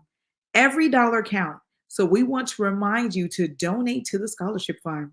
And we want to thank our Black Business Expo USA sponsors, the NC100, Moody Capital Partners, Suede Soul, Lotus Ritchie Coaching and Training, Carolina, Virginia Minority Supplier Development Council, Step Management, the Hello LLCC, Barbara H. Smith LLC, Margie McLean Foundation Incorporated, Genius is Common, Earth Essentials, 5-Star BDM Media, Mullane Shawnee Global, Executive Women's Success Institute, The Quality Coaching Company, Superwoman Business Services, Creative Force Studios, Lee Entertainment, Artist App Design, and the Black Business Expo USA.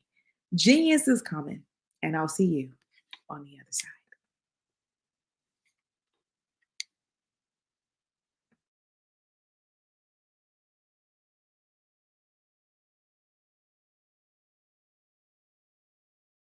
Absolutely.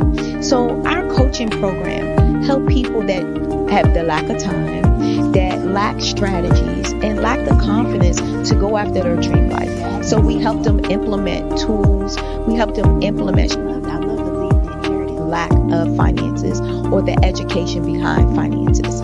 But it wasn't until I lost my firstborn, my only son, that life changed for me. And where I was going after it all, living the corporate life, hit my 6-figure income and living in my dream house with my dream man, driving my dream car. Wow. I nearly lost it all. Wow. When I lost my son. And so I realized it only takes one financial catastrophe that can change your entire life. That's what made me start All New Beginnings. Because no matter what's going on in life, there's a new beginning. And because of that, we develop a program called Wise Minded. My little slogan is, don't just dream it, let's live it. If they want to connect with you or work with you, what is the best ways for them to be able to do that? Well, for my social media guru, you can connect with me on every single social media platform as Tanya T. Wallace.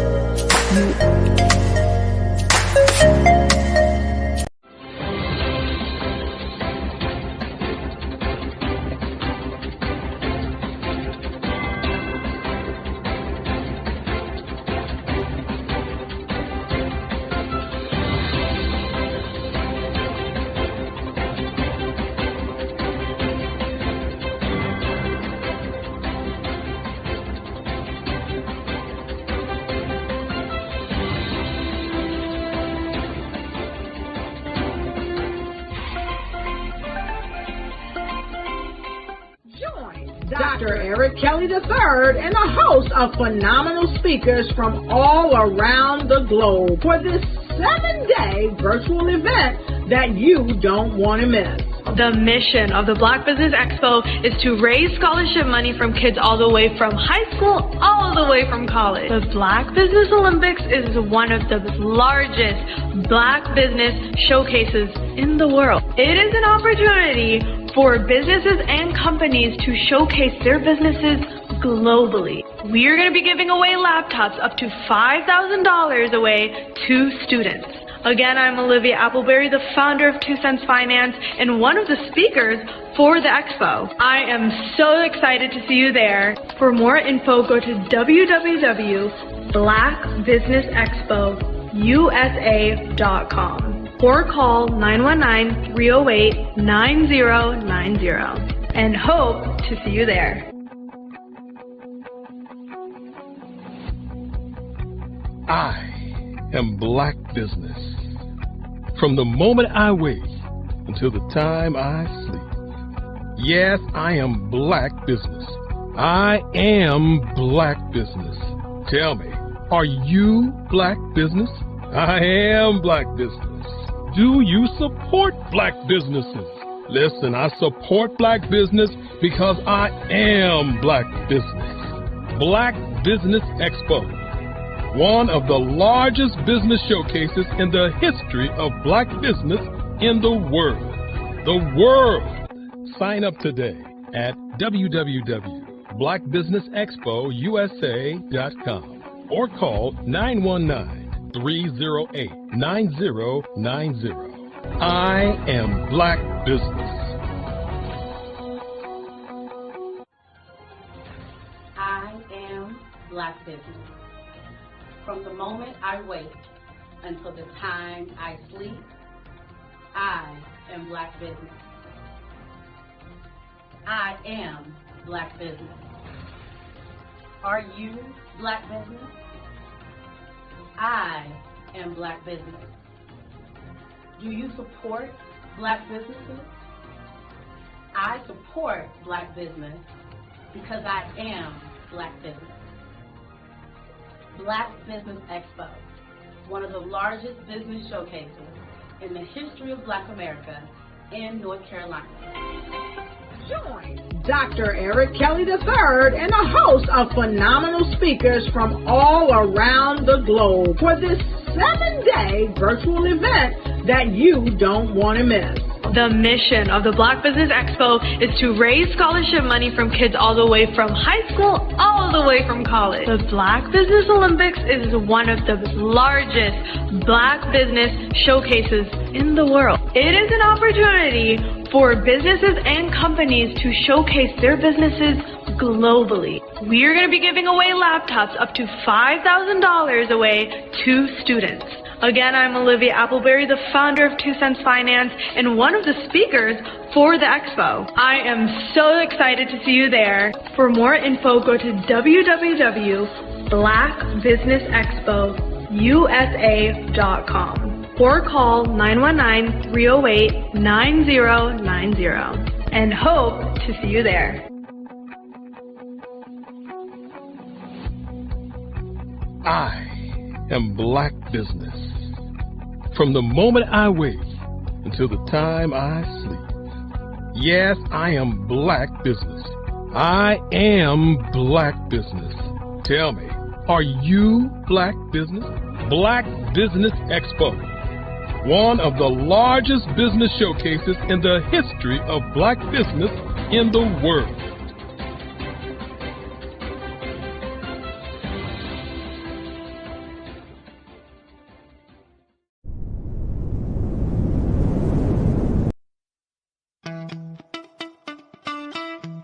How many times have you been asked to help someone you didn't even know, a student, a business entrepreneur, or did you ever even ask, where did they end up?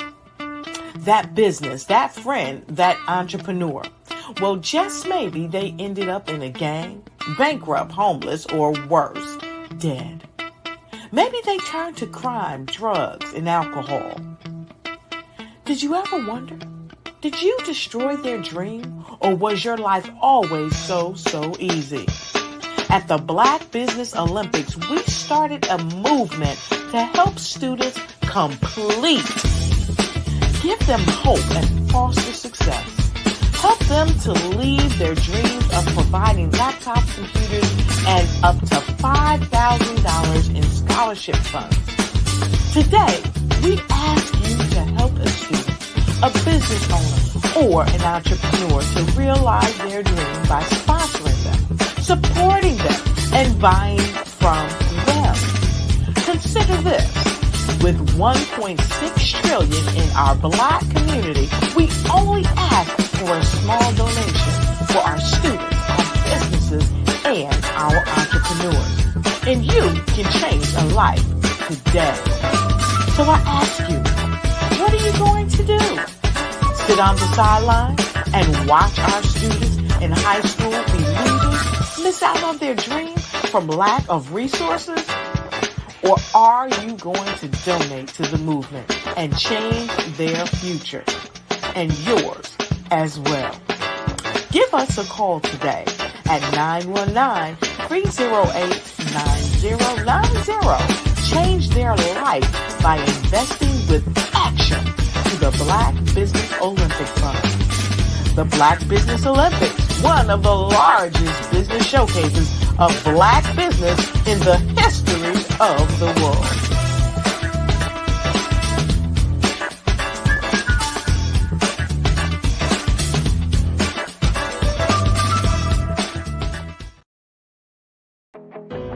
I am Black Business. From the moment I wake until the time I sleep, I am Black Business. I am Black Business. Are you Black Business? I am Black Business. Do you support Black businesses? I support Black business because I am Black Business. Black Business Expo, one of the largest business showcases in the history of Black business in the world.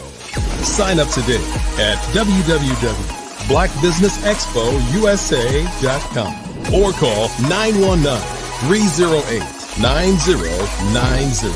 I am Black Business.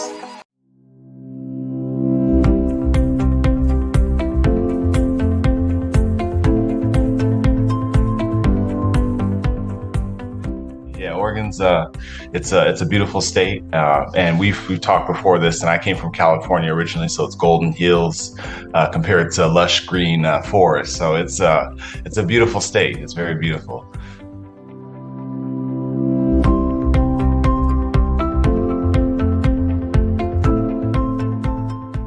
Understand how to take your what you know in the real world as a human and what you know about your business. And you need to marry that with the algorithm. You need to combine human with machine learning.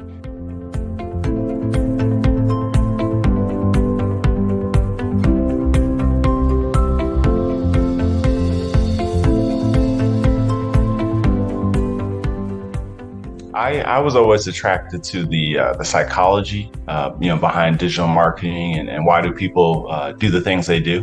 But then it's quantifiable, right? So then you can attach revenue to it, right? And it's like, well, if I can understand and get to the mind of different segmentations, then I can start to show them things that will get them to buy the product that I'm trying to show. And to me, that's just fascinating. That is amazing that you can do that.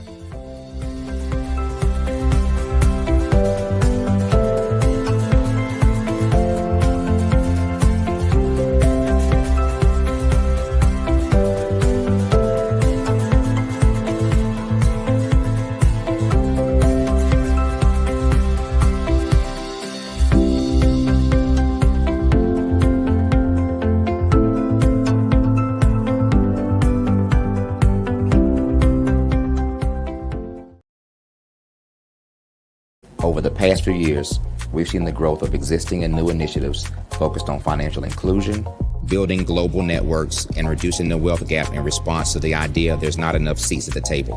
Whether their outcomes are to increase the representation of Black executives on corporate boards, ensure an inclusive global economy, or to create new U.S. African commercial pathways, the strategies are often carried out by separate programs. The question is, should they be? With the continent of Africa being home to more than half of the world's fastest growing economies, the youngest workforce, over 400 companies generating more than $1 billion annually, 700 generating more than $500 million annually that are poised for growth, and being the destination of nearly $5 billion in venture capital in 2021. Diversifying U.S. and Africa commercial engagement by building bridges between African businesses and their U.S. diaspora should begin being seen as mutually beneficial. From helping to reduce Africa's enormous capital gap to catalyzing two-way trade opportunities, the COVID-19 global pandemic hopefully has taught us that global challenges and opportunities are more interconnected than we thought.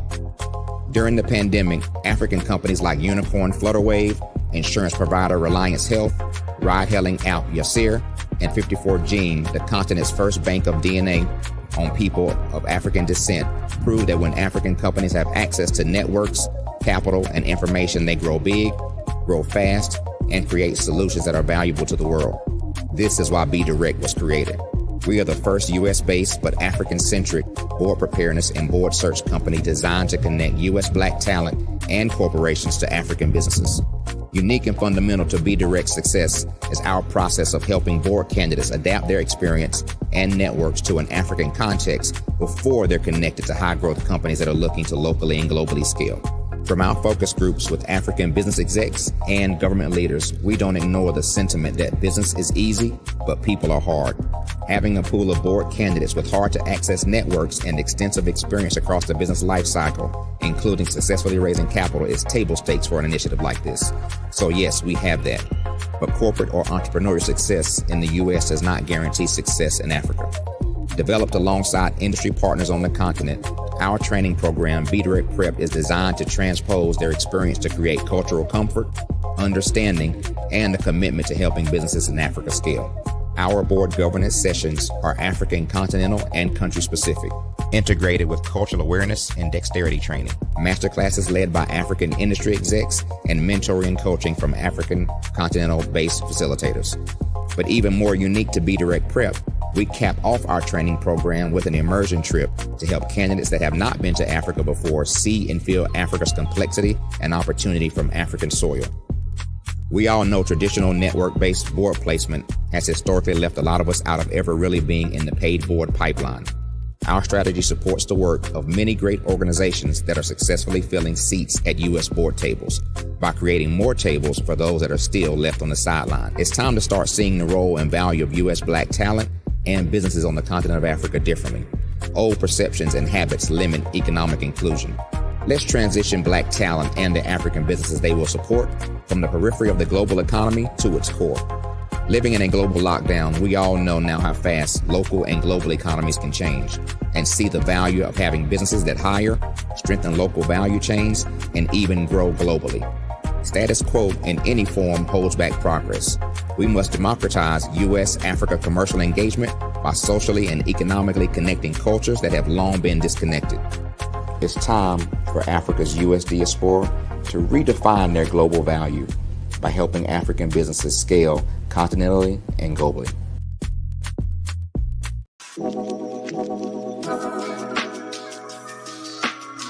The African company and the African CEO is making a conscious decision to bring on someone external to the continent versus bringing on someone who is from Ghana or Kenya or South Africa.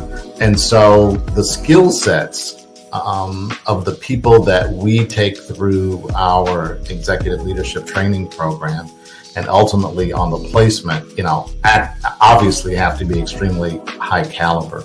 So what we look for are corporate executives at the vice president to C-suite level, as well as Black entrepreneurs.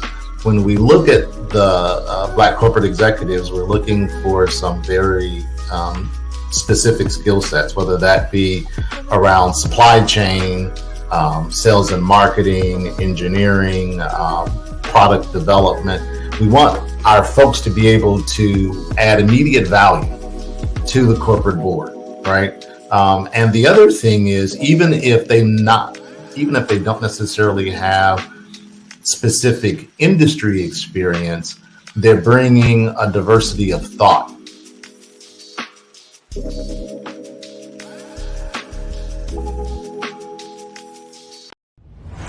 Social media is evolving. It's more vibrant, more colorful, more energetic, and so are you. It's not just photos anymore. It's video, it's audio, it's subscriptions. And now there's Fanbase, a new monetized social network. Fanbase delivers the complete native app experience with full content monetization for every user. No algorithms that shadow ban your engagement or growth, and no ads. Follow anyone for free and subscribe directly to your favorite creators for $4.99 a month. Plus, show some love by tipping on any post. Also, make a Fanbase page and monetize your content the same way. Finally, connect with your followers by posting the amazing content you already create. And now, get paid for it. It's time to energize and monetize, because everyone's a fan of something and everyone has a fan base. Artistry is a creative expression of something from nothing. It explodes onto the canvas, or it explodes on in my work. One of the things that I try to do more than anything is I try to just give the lines and the movements and emotions and expressions into what I do. Art really means to me a chance to express how I feel deep down inside. Most of my art begins as a thought that I might have, whether it's sports, whether it's history, whether it's a woman or a man. It pretty much starts as an idea of thought before I get into the actual image of what I'm going to draw. I do a lot of historical pieces. I was a history minor in college, and I love to do history pieces. And a lot of times I'm thinking about history, and then I try to make that history impact you as you look at it. That's one of the reasons I do pictures so large. People ask me, why do I do the pictures so big? And I tell them, I want the piece to impact them as they're looking at it. To kind of dominate them, dominate their space. And most of my pieces I try to do off page. I don't try to do anything that's going to be in those four corners or in a square. And I want your imagination to be a part of the piece that you're looking at.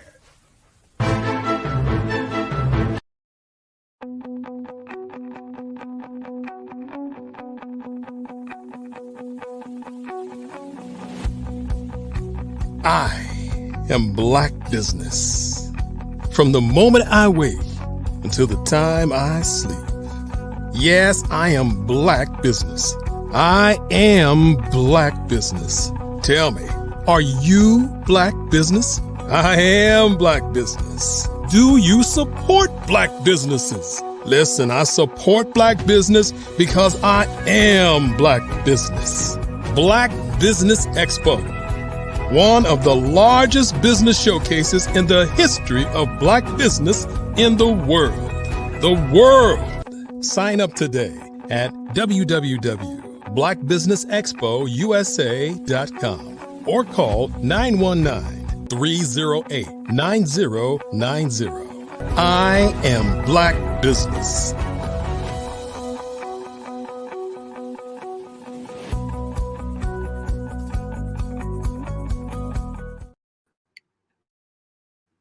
Good afternoon, business owners, entrepreneurs, thought leaders, and corporations.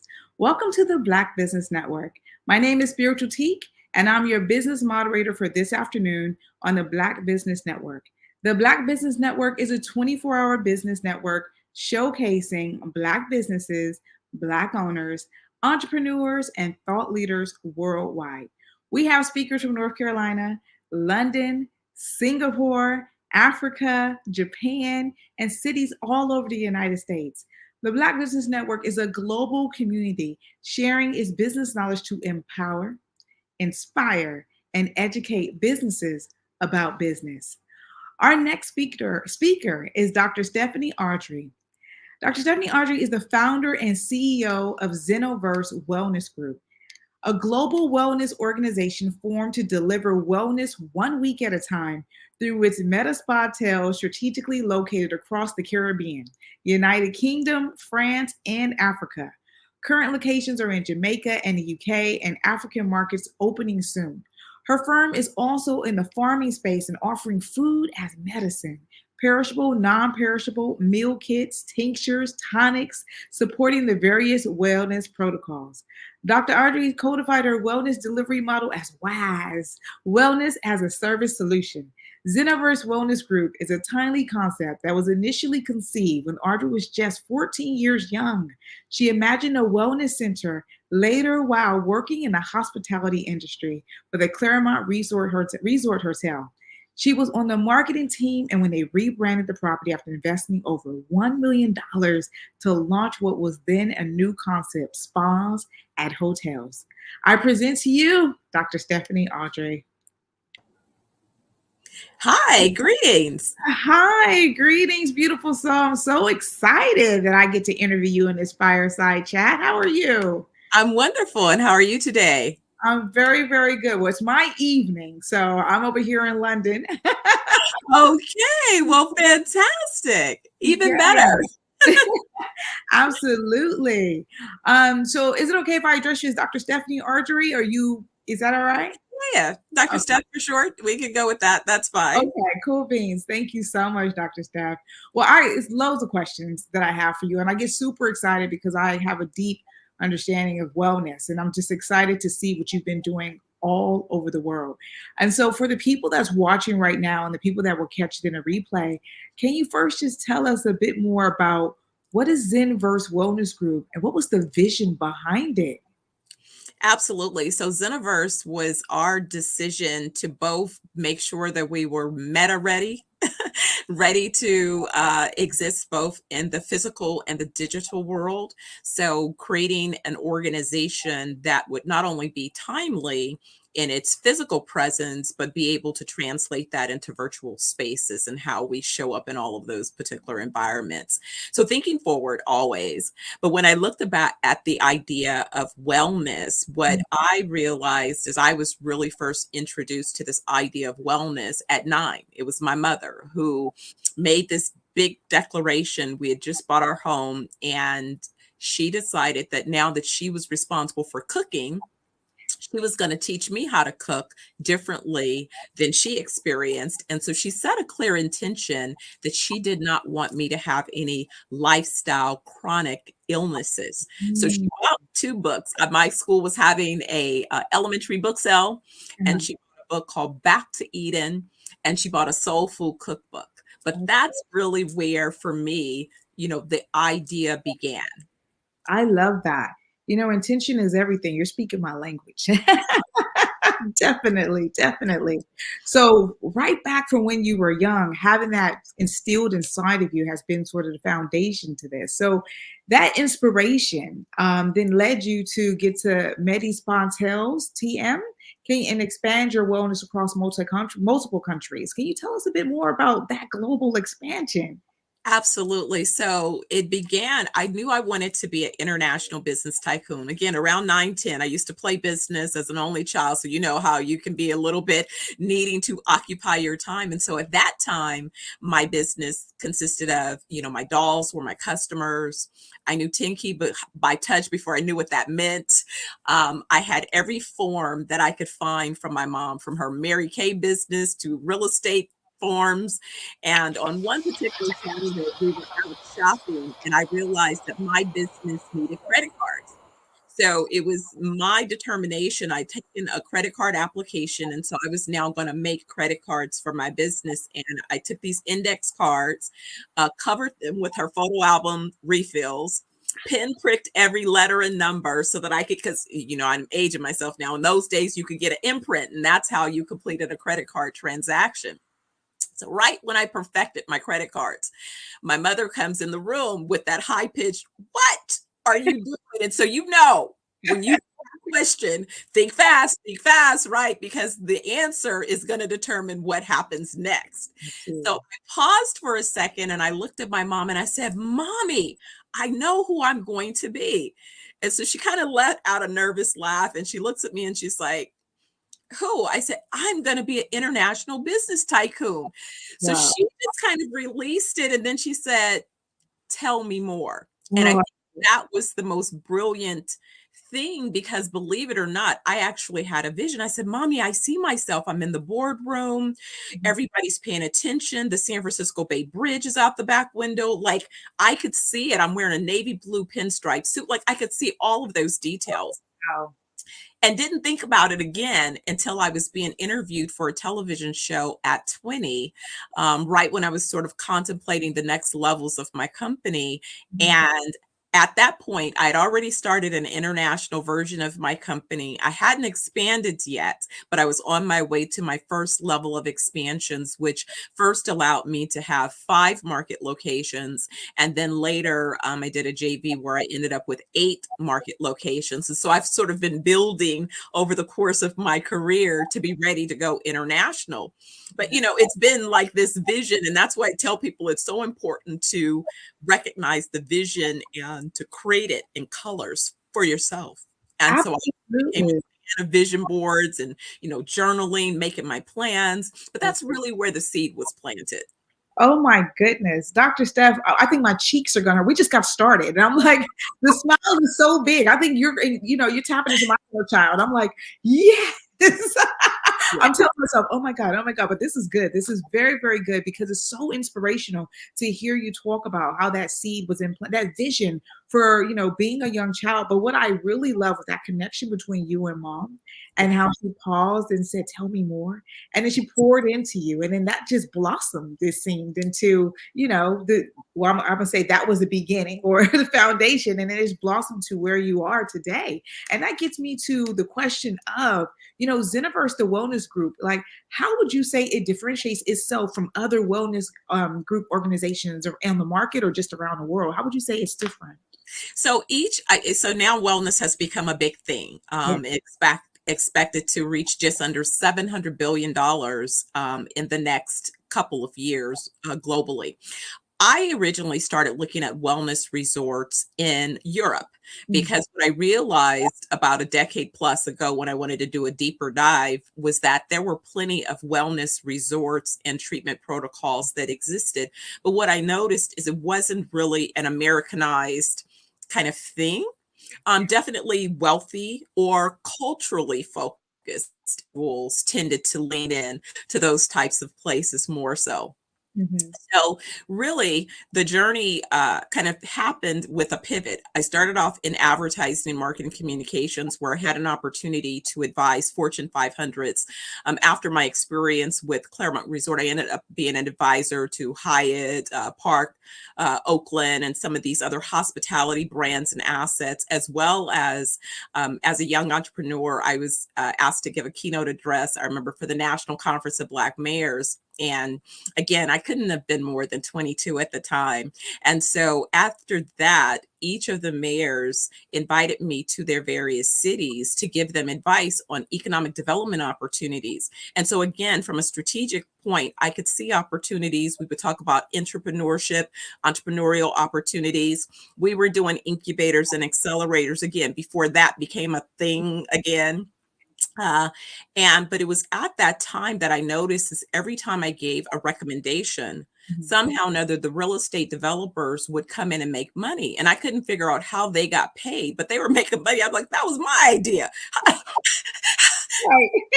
idea. How are they making money? So really what happened was sort of a good thing and a bad thing, in that the bad thing was suddenly I lost my mom after my 30th birthday. She took a nap. She was only 48 at the time and died from a brain aneurysm. That was my, heartbreak, devastation. I say I hit the wall, I hit that fork in the road. But what I decided was that I was going to bring the rest of her life to life. And I was going to go ahead and take the leap and leave advertising and start all over in real estate development. And that's what I did. And so now I spent the last, 2.5 decades of my career in real estate development. And thankfully, I began my career. I had the vision about mixed use and other types of uses. So I started the career there. What made me create the Medi Spa Tales as a concept was about 15 years ago. I was speaking to some hotel developers. In fact, the brother that developed the largest Marriott in DC, and we were looking at franchise opportunities. But me being a strategist, I already knew that I wasn't so interested in just somebody else's franchise, to be honest. So I had this opportunity to speak and say, hey, what do you think about this idea? And he said, you need to develop your idea. Well, that's great. But typically my smallest development project is about $150 million project.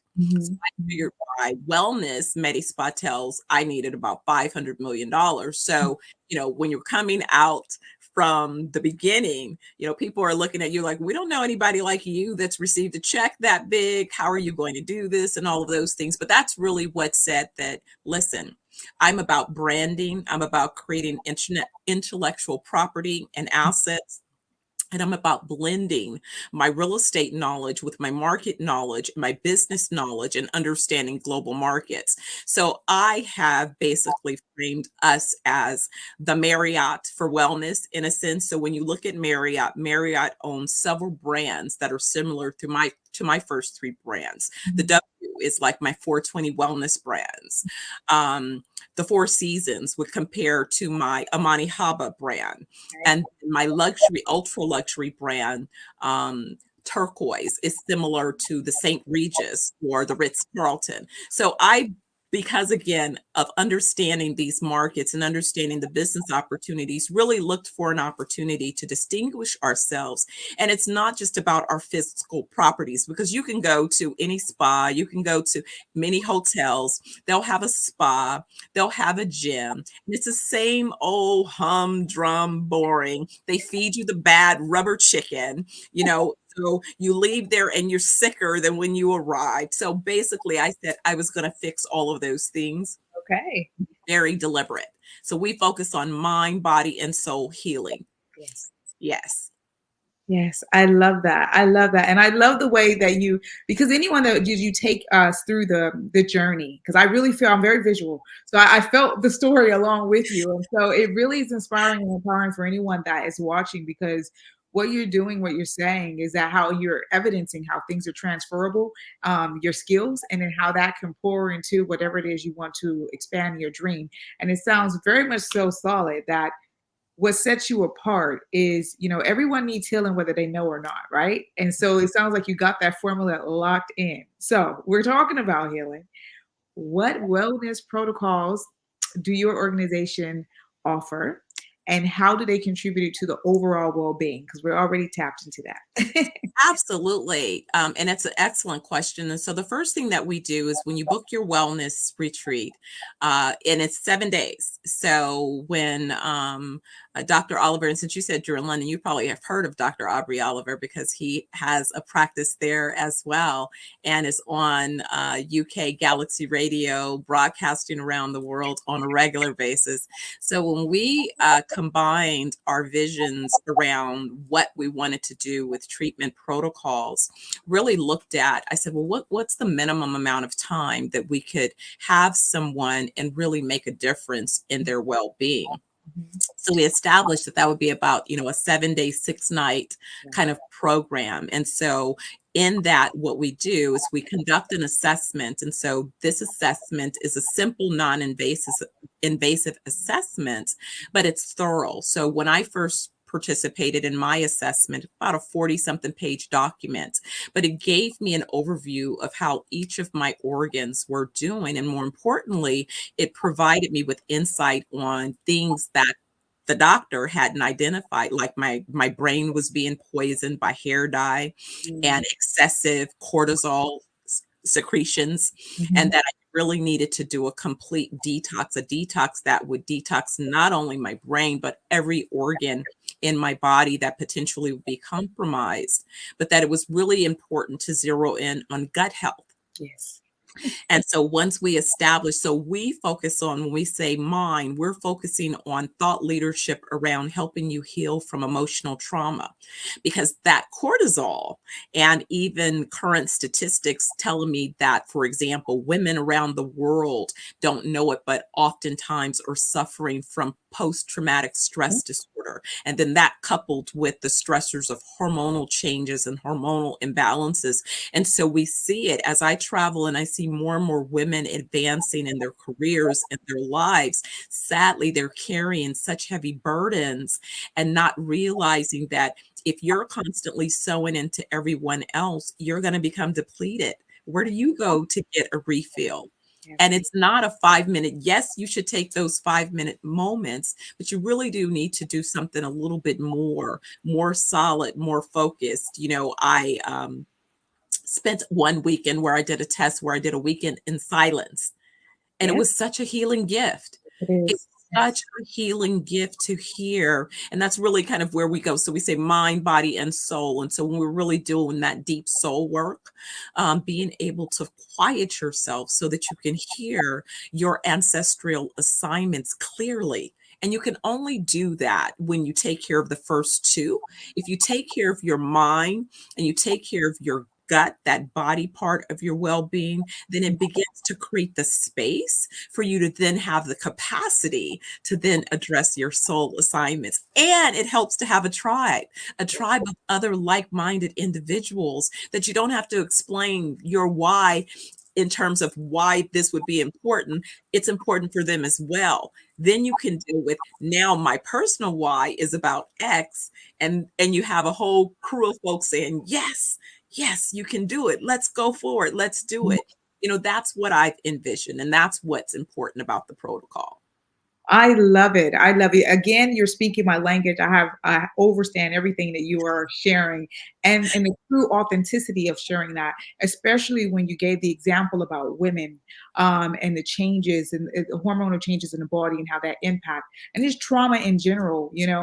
People not having a deeper understanding of trauma on all levels, whether it's acute or chronic. So I'm enjoying that, how you guys are supporting people.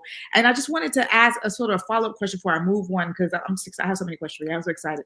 But when you talked about having, the detox and having a scan, right? So I'm just curious, because I know a little bit when it comes to that, right? And so is that like, I've heard of bioscans. Is that the sort of technology where it's reading the electromagnetic energy of the body? Yeah. Okay. Yes. So you're getting that insight again in a non-invasive form, because people are like, oh, do we have to give blood? I'm like, no, you don't have to give blood. We don't have to take on any invasive type protocols to establish your baseline. And oftentimes, again, we encourage people before, even when they book their trip, we'll do a virtual assessment with the wellness team just to discuss, do you have any particular elements that you might be concerned about? Again, you can be healthy. You don't have to have an ailment that you're concerned about to book your wellness. It might just be that you want to come and get away and see what we're all about. Our tagline is escape, evolve, elevate. So you just may need to escape. You want to evolve and you want to elevate. We got you. I love that. And it's nothing, it's like driving a car. A car requires a tune-up. Your body requires a tune-up. So escape, evolve, and elevate. I absolutely love that. So that gets me, I enjoyed saying WAS, so can you explain that concept of wellness as a service solution? Yes, that's a little techie in me, right? Because I'm like, they're selling SaaS and all this other stuff. So I said, well, let me speak to my tech folks in a way that they can understand. This is really a WAS. And so what I mean by that is that I really created a methodology, and there is technology that goes along with our solution. So when you become a member by being a guest, we are going to assist you by creating an opportunity for you to have a wellness vault where you can include your historical medical records, as well as you will have a record of all of the various treatment protocols. You'll have a record of all of our resorts that you've visited, all of our products that you've consumed, and then we'll both activate that with our AI so that we can notice any particular patterns, so that we can be predictive and preventative. We don't do sick care. We believe in wellness. Exactly. So we can see markers that indicate that something might be coming along. Perhaps you're taking, prescriptions or something that may conflict. Perhaps something has happened that's caused a spike, a change, an increase of your stress level. Being able to identify and remind you with other opportunities, and more importantly, really having a place where you may come for once a week, or 1 week a month, a year, but we have virtual trainings happening around the world. So you want to take a class? Well, you can take that class virtually. You want to listen to a cooking or food show, or learn about herbs or something that we're offering? We'll have that content available, and all of those things will be available in our NFT. So again, the little techie in me said it's about having a methodology, and it's about being able to ensure that that particular methodology is both something that you can adopt, something that you can track, and then something that you can maintain and keep track of your progress. Again, because we believe that full life is 120 years and beyond. So we want you to be able to track, how you're going on that journey, and be able to prove that not only if you set that intention, that it's doable, it's feasible, but you have a team of folks that are rooting you on.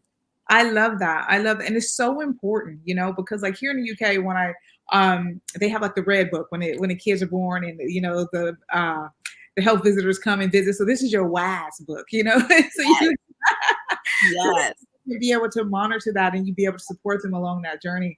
I think this is beautiful. And it gets me into, so we talked about the mind and we talked about the body and the differences, but also with the body. So what is your take on food, and what do you think the role that food plays in the wellness protocols and people's wellness journey, and how does your farming initiative support these efforts? Absolutely. Now, this is something that's become very critical and very concerning. Sadly, again, I'm in the U.S., and the U.S. market really allows all types of ingredients from a consumer standpoint to be added into the foods and the products and the supplements and the pharmaceuticals and all of those things that people are consuming. Unfortunately, those things that you're consuming, if the ingredients are bad, it's kind of like when we talk about computers building, I used to say building a database. If you put junk in, you're going to get junk out. It's the same thing, and what I have really witnessed is that Western medicine has definitely a place. You have an emergency, you're in a car accident, so on and so forth. You have an emergency rupture of an organ or something. It absolutely is valuable and important. But where I see sort of an overreach is where there are lifestyle preventative type chronic conditions that can be addressed. And more importantly, when you see people who have already begun to develop some of these conditions, like I have talked to people with I have a family member who survived 9 heart attacks, bless his soul.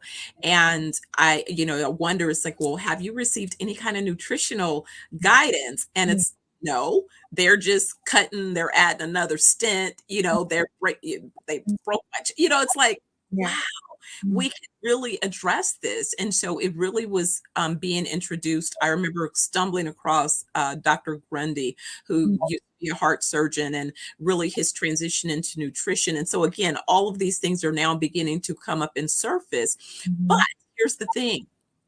I remember the first time I thought I had done pretty well with selecting my supplements. And I showed Dr. Oliver, here's what I'm taking. And literally we threw out pretty much everything that I had on the shelf, because by the time you get to ingredient number 3 or 4, that's the poison. Absolutely. Come on, tell the truth. Yes. That's the poison. And so then the other part was that, Bill Gates and others with their so-called initiatives. Again, I always believe in, my mom said, follow the money and read between the lines. So it became really odd when I noticed that, why would his organization be buying up all of the farms around the world, and in fact, even pushing farmers out of the industry? And what's with all this GMO and seedless stuff? If the thing doesn't have seeds, how is it created? How is it sustainable? And so I'm like, I don't want to be used for experiments. But that's exactly what it is. And I think that it's amazing to me sometimes that my body just rejects anything. I remember when they first started introducing artificial sweeteners. Like everybody else, I guess I didn't know it was any big deal. I tried one in that little pink package, and my body threw it up right away. And I was like, okay, I'm one and done. I'm reading the ingredients and I'm like, that's why I didn't need to do this anyway. So avoid. I don't want any food. But again, high fructose corn syrup, all of these, rename it the soon as people become aware of the poison that it is. So with our initiatives, I began to, as I set up our locations, I said, we need to be located on either organic farms or beachfront properties. And organic farms, so that we can control from seeds to souls what it is you're consuming, and be able to certify with a level of certainty that we are not allowing poison to be part of our process. And so that's really why. And so with that, I began to look and say, well, if I'm going to create this opportunity, we need to have global access to these types of fruits and vegetables and foods. And so I created this initiative, Organic Farmers Global, which will be launching a release this week, because we have identified ways to help to mechanize farmers that don't have access to equipment. My mission is to train and develop 10 million farmers over the next decade around the world, and to move them from just being at the earliest stage of the business cycle, where they're just providing the raw ingredients that then become more valuable further upstream. I'm literally aiming to help them create generational wealth and sustainable businesses and family organizations. So bringing in the background where I've trained thousands and thousands of entrepreneurs over the years on business structures and systems and processes. I'm a Lean Six Sigma Black Belt, so that means I can walk into any organization and improve its processes. So not only do I personally have tools and skills and techniques, I put together a team of A players that have deep domain knowledge across the sectors that are important, but more importantly, about how we deliver our solutions, organizations, businesses. And I felt from the beginning, as someone interviewed me when I was 18 with the business, and they said, well, what are you going to do as your causes and initiatives? And I said, I was going to do things to help kids and to seniors. And I was to make sure that I always had a social impact initiative.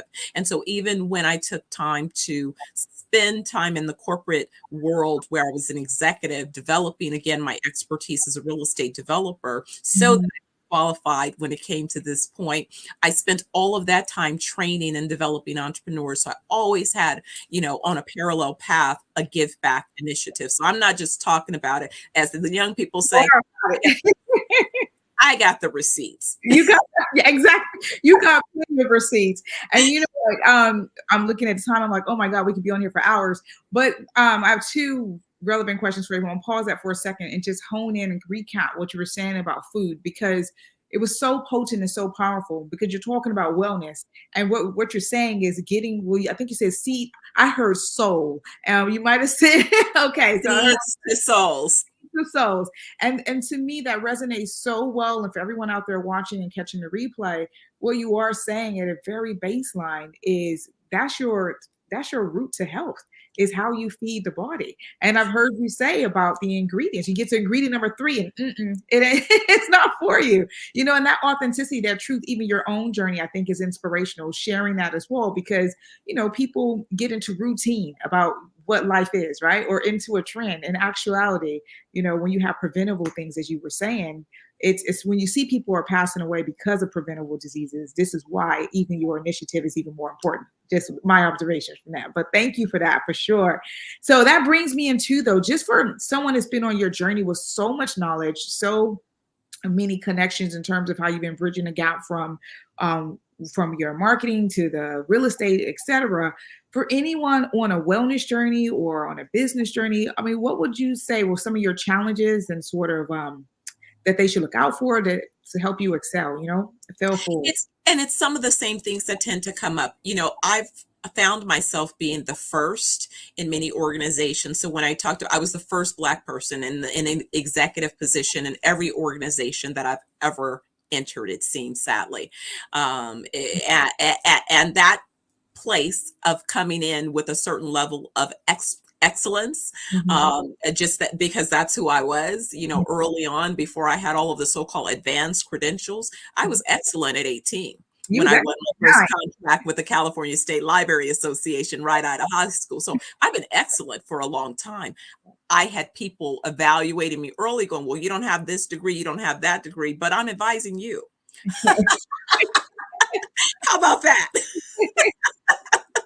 But if you need me to get it, no problem, I'll get it. So it was that people would always try to find what they feel is missing and create that as the reason, rather than focus on the solution and the outcome. So early on, I started documenting my journey by keeping a spreadsheet of the financial value that I made. So my stage name is Dr. Money. Not only because I have a DBA with an emphasis on venture capital, which is money, Dr. Money, but because I looked at every organization that I touched and the money that I saved for every organization. And like you said, I kept a track record of those things because that's what kept me in those doors once I entered those environments, and had to deal with all of the other politics and all of those other things. And so now, as I'm out on the world raising capital, you know, people are sort of gloss over when I said, well, my seed raise is $100 million. And they're kind of looking at me like you have the audacity. I'm like, listen, $100 million is smaller than what it would take for me to build one project, and I'm buying 8. Right. Clearly, there's a genius in what it is that I'm talking about. And if you look at this value of this portfolio and the IP, the way that I put it together, that 100 million is a multi-billion-dollar organization, global organization. Not guessing valuation there to support it. So, you know, again, but they're like, you know, well, we're not used to anybody that looks like you talking about this. I said, but I have not just, as they say, the credentials, I have the experience. The experience. Absolutely, Dr. Steph. Oh my God, we don't have enough time, but hold on. You know, because you're getting into an area as well that I would love to dive deep. So you definitely have to come back again, because there's so much knowledge with you, and it's such an inspiration. But when we get into, you know, being a person of color and how you are moving through business and what that means and the challenges, it's just inspirational to hear your story, you know, and how you documented and continued, you know, because there would have been those challenges there. And so, no, thank you for sharing that. I really, really appreciate it. And I think, you know, with all these projects you have going, right? So how do people, well, it's going to be a multi-layered question. How do they get involved? How do they find you? How will they get on the retreat? What's the best way to get it, even if they want to be trained or want to go into farm? You have so many different avenues for people to contact. What would be the quickest way to start? So I would send them to 420. It's www.420wellnessjamaica.com.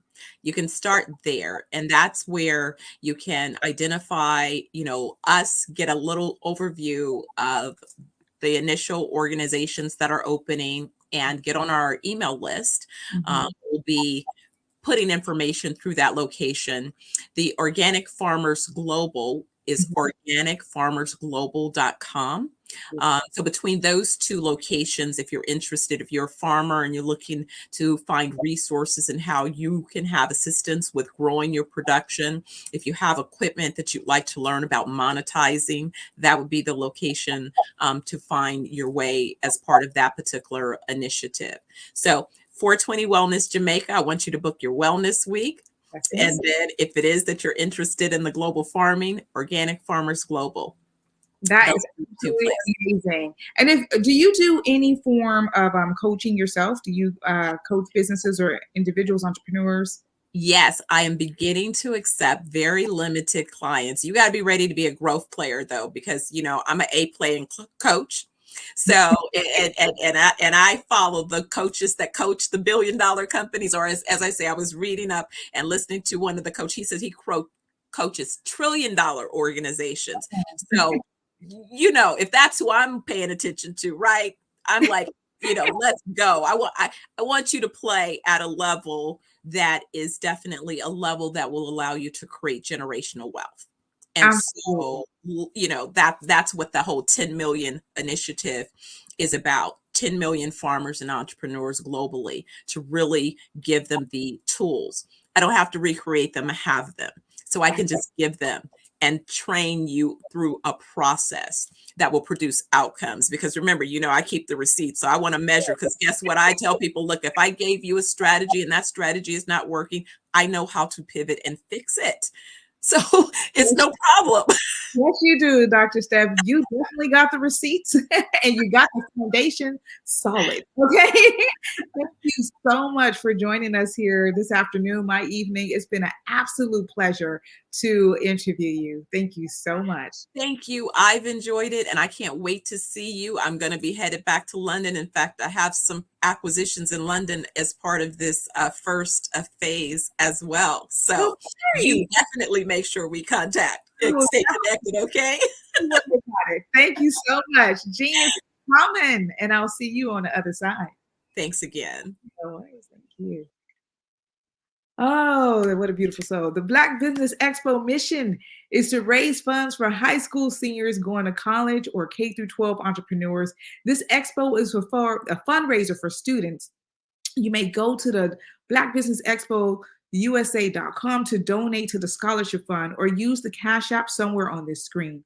Our goal is to give laptops and up to $5,000 to 10 students, and students can register online at www.blackbusinessexpousa.com. Remember, every dollar counts, so we want to remind you to donate to the scholarship fund.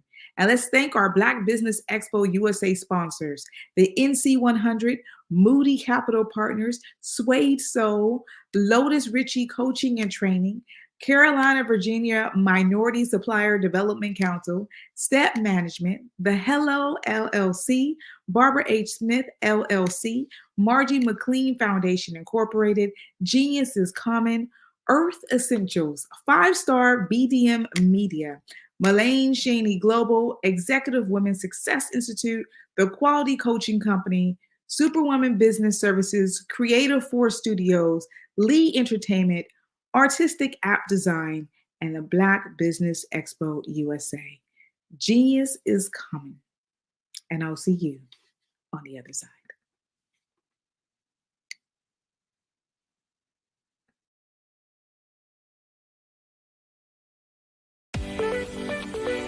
You are in the right place at the right time.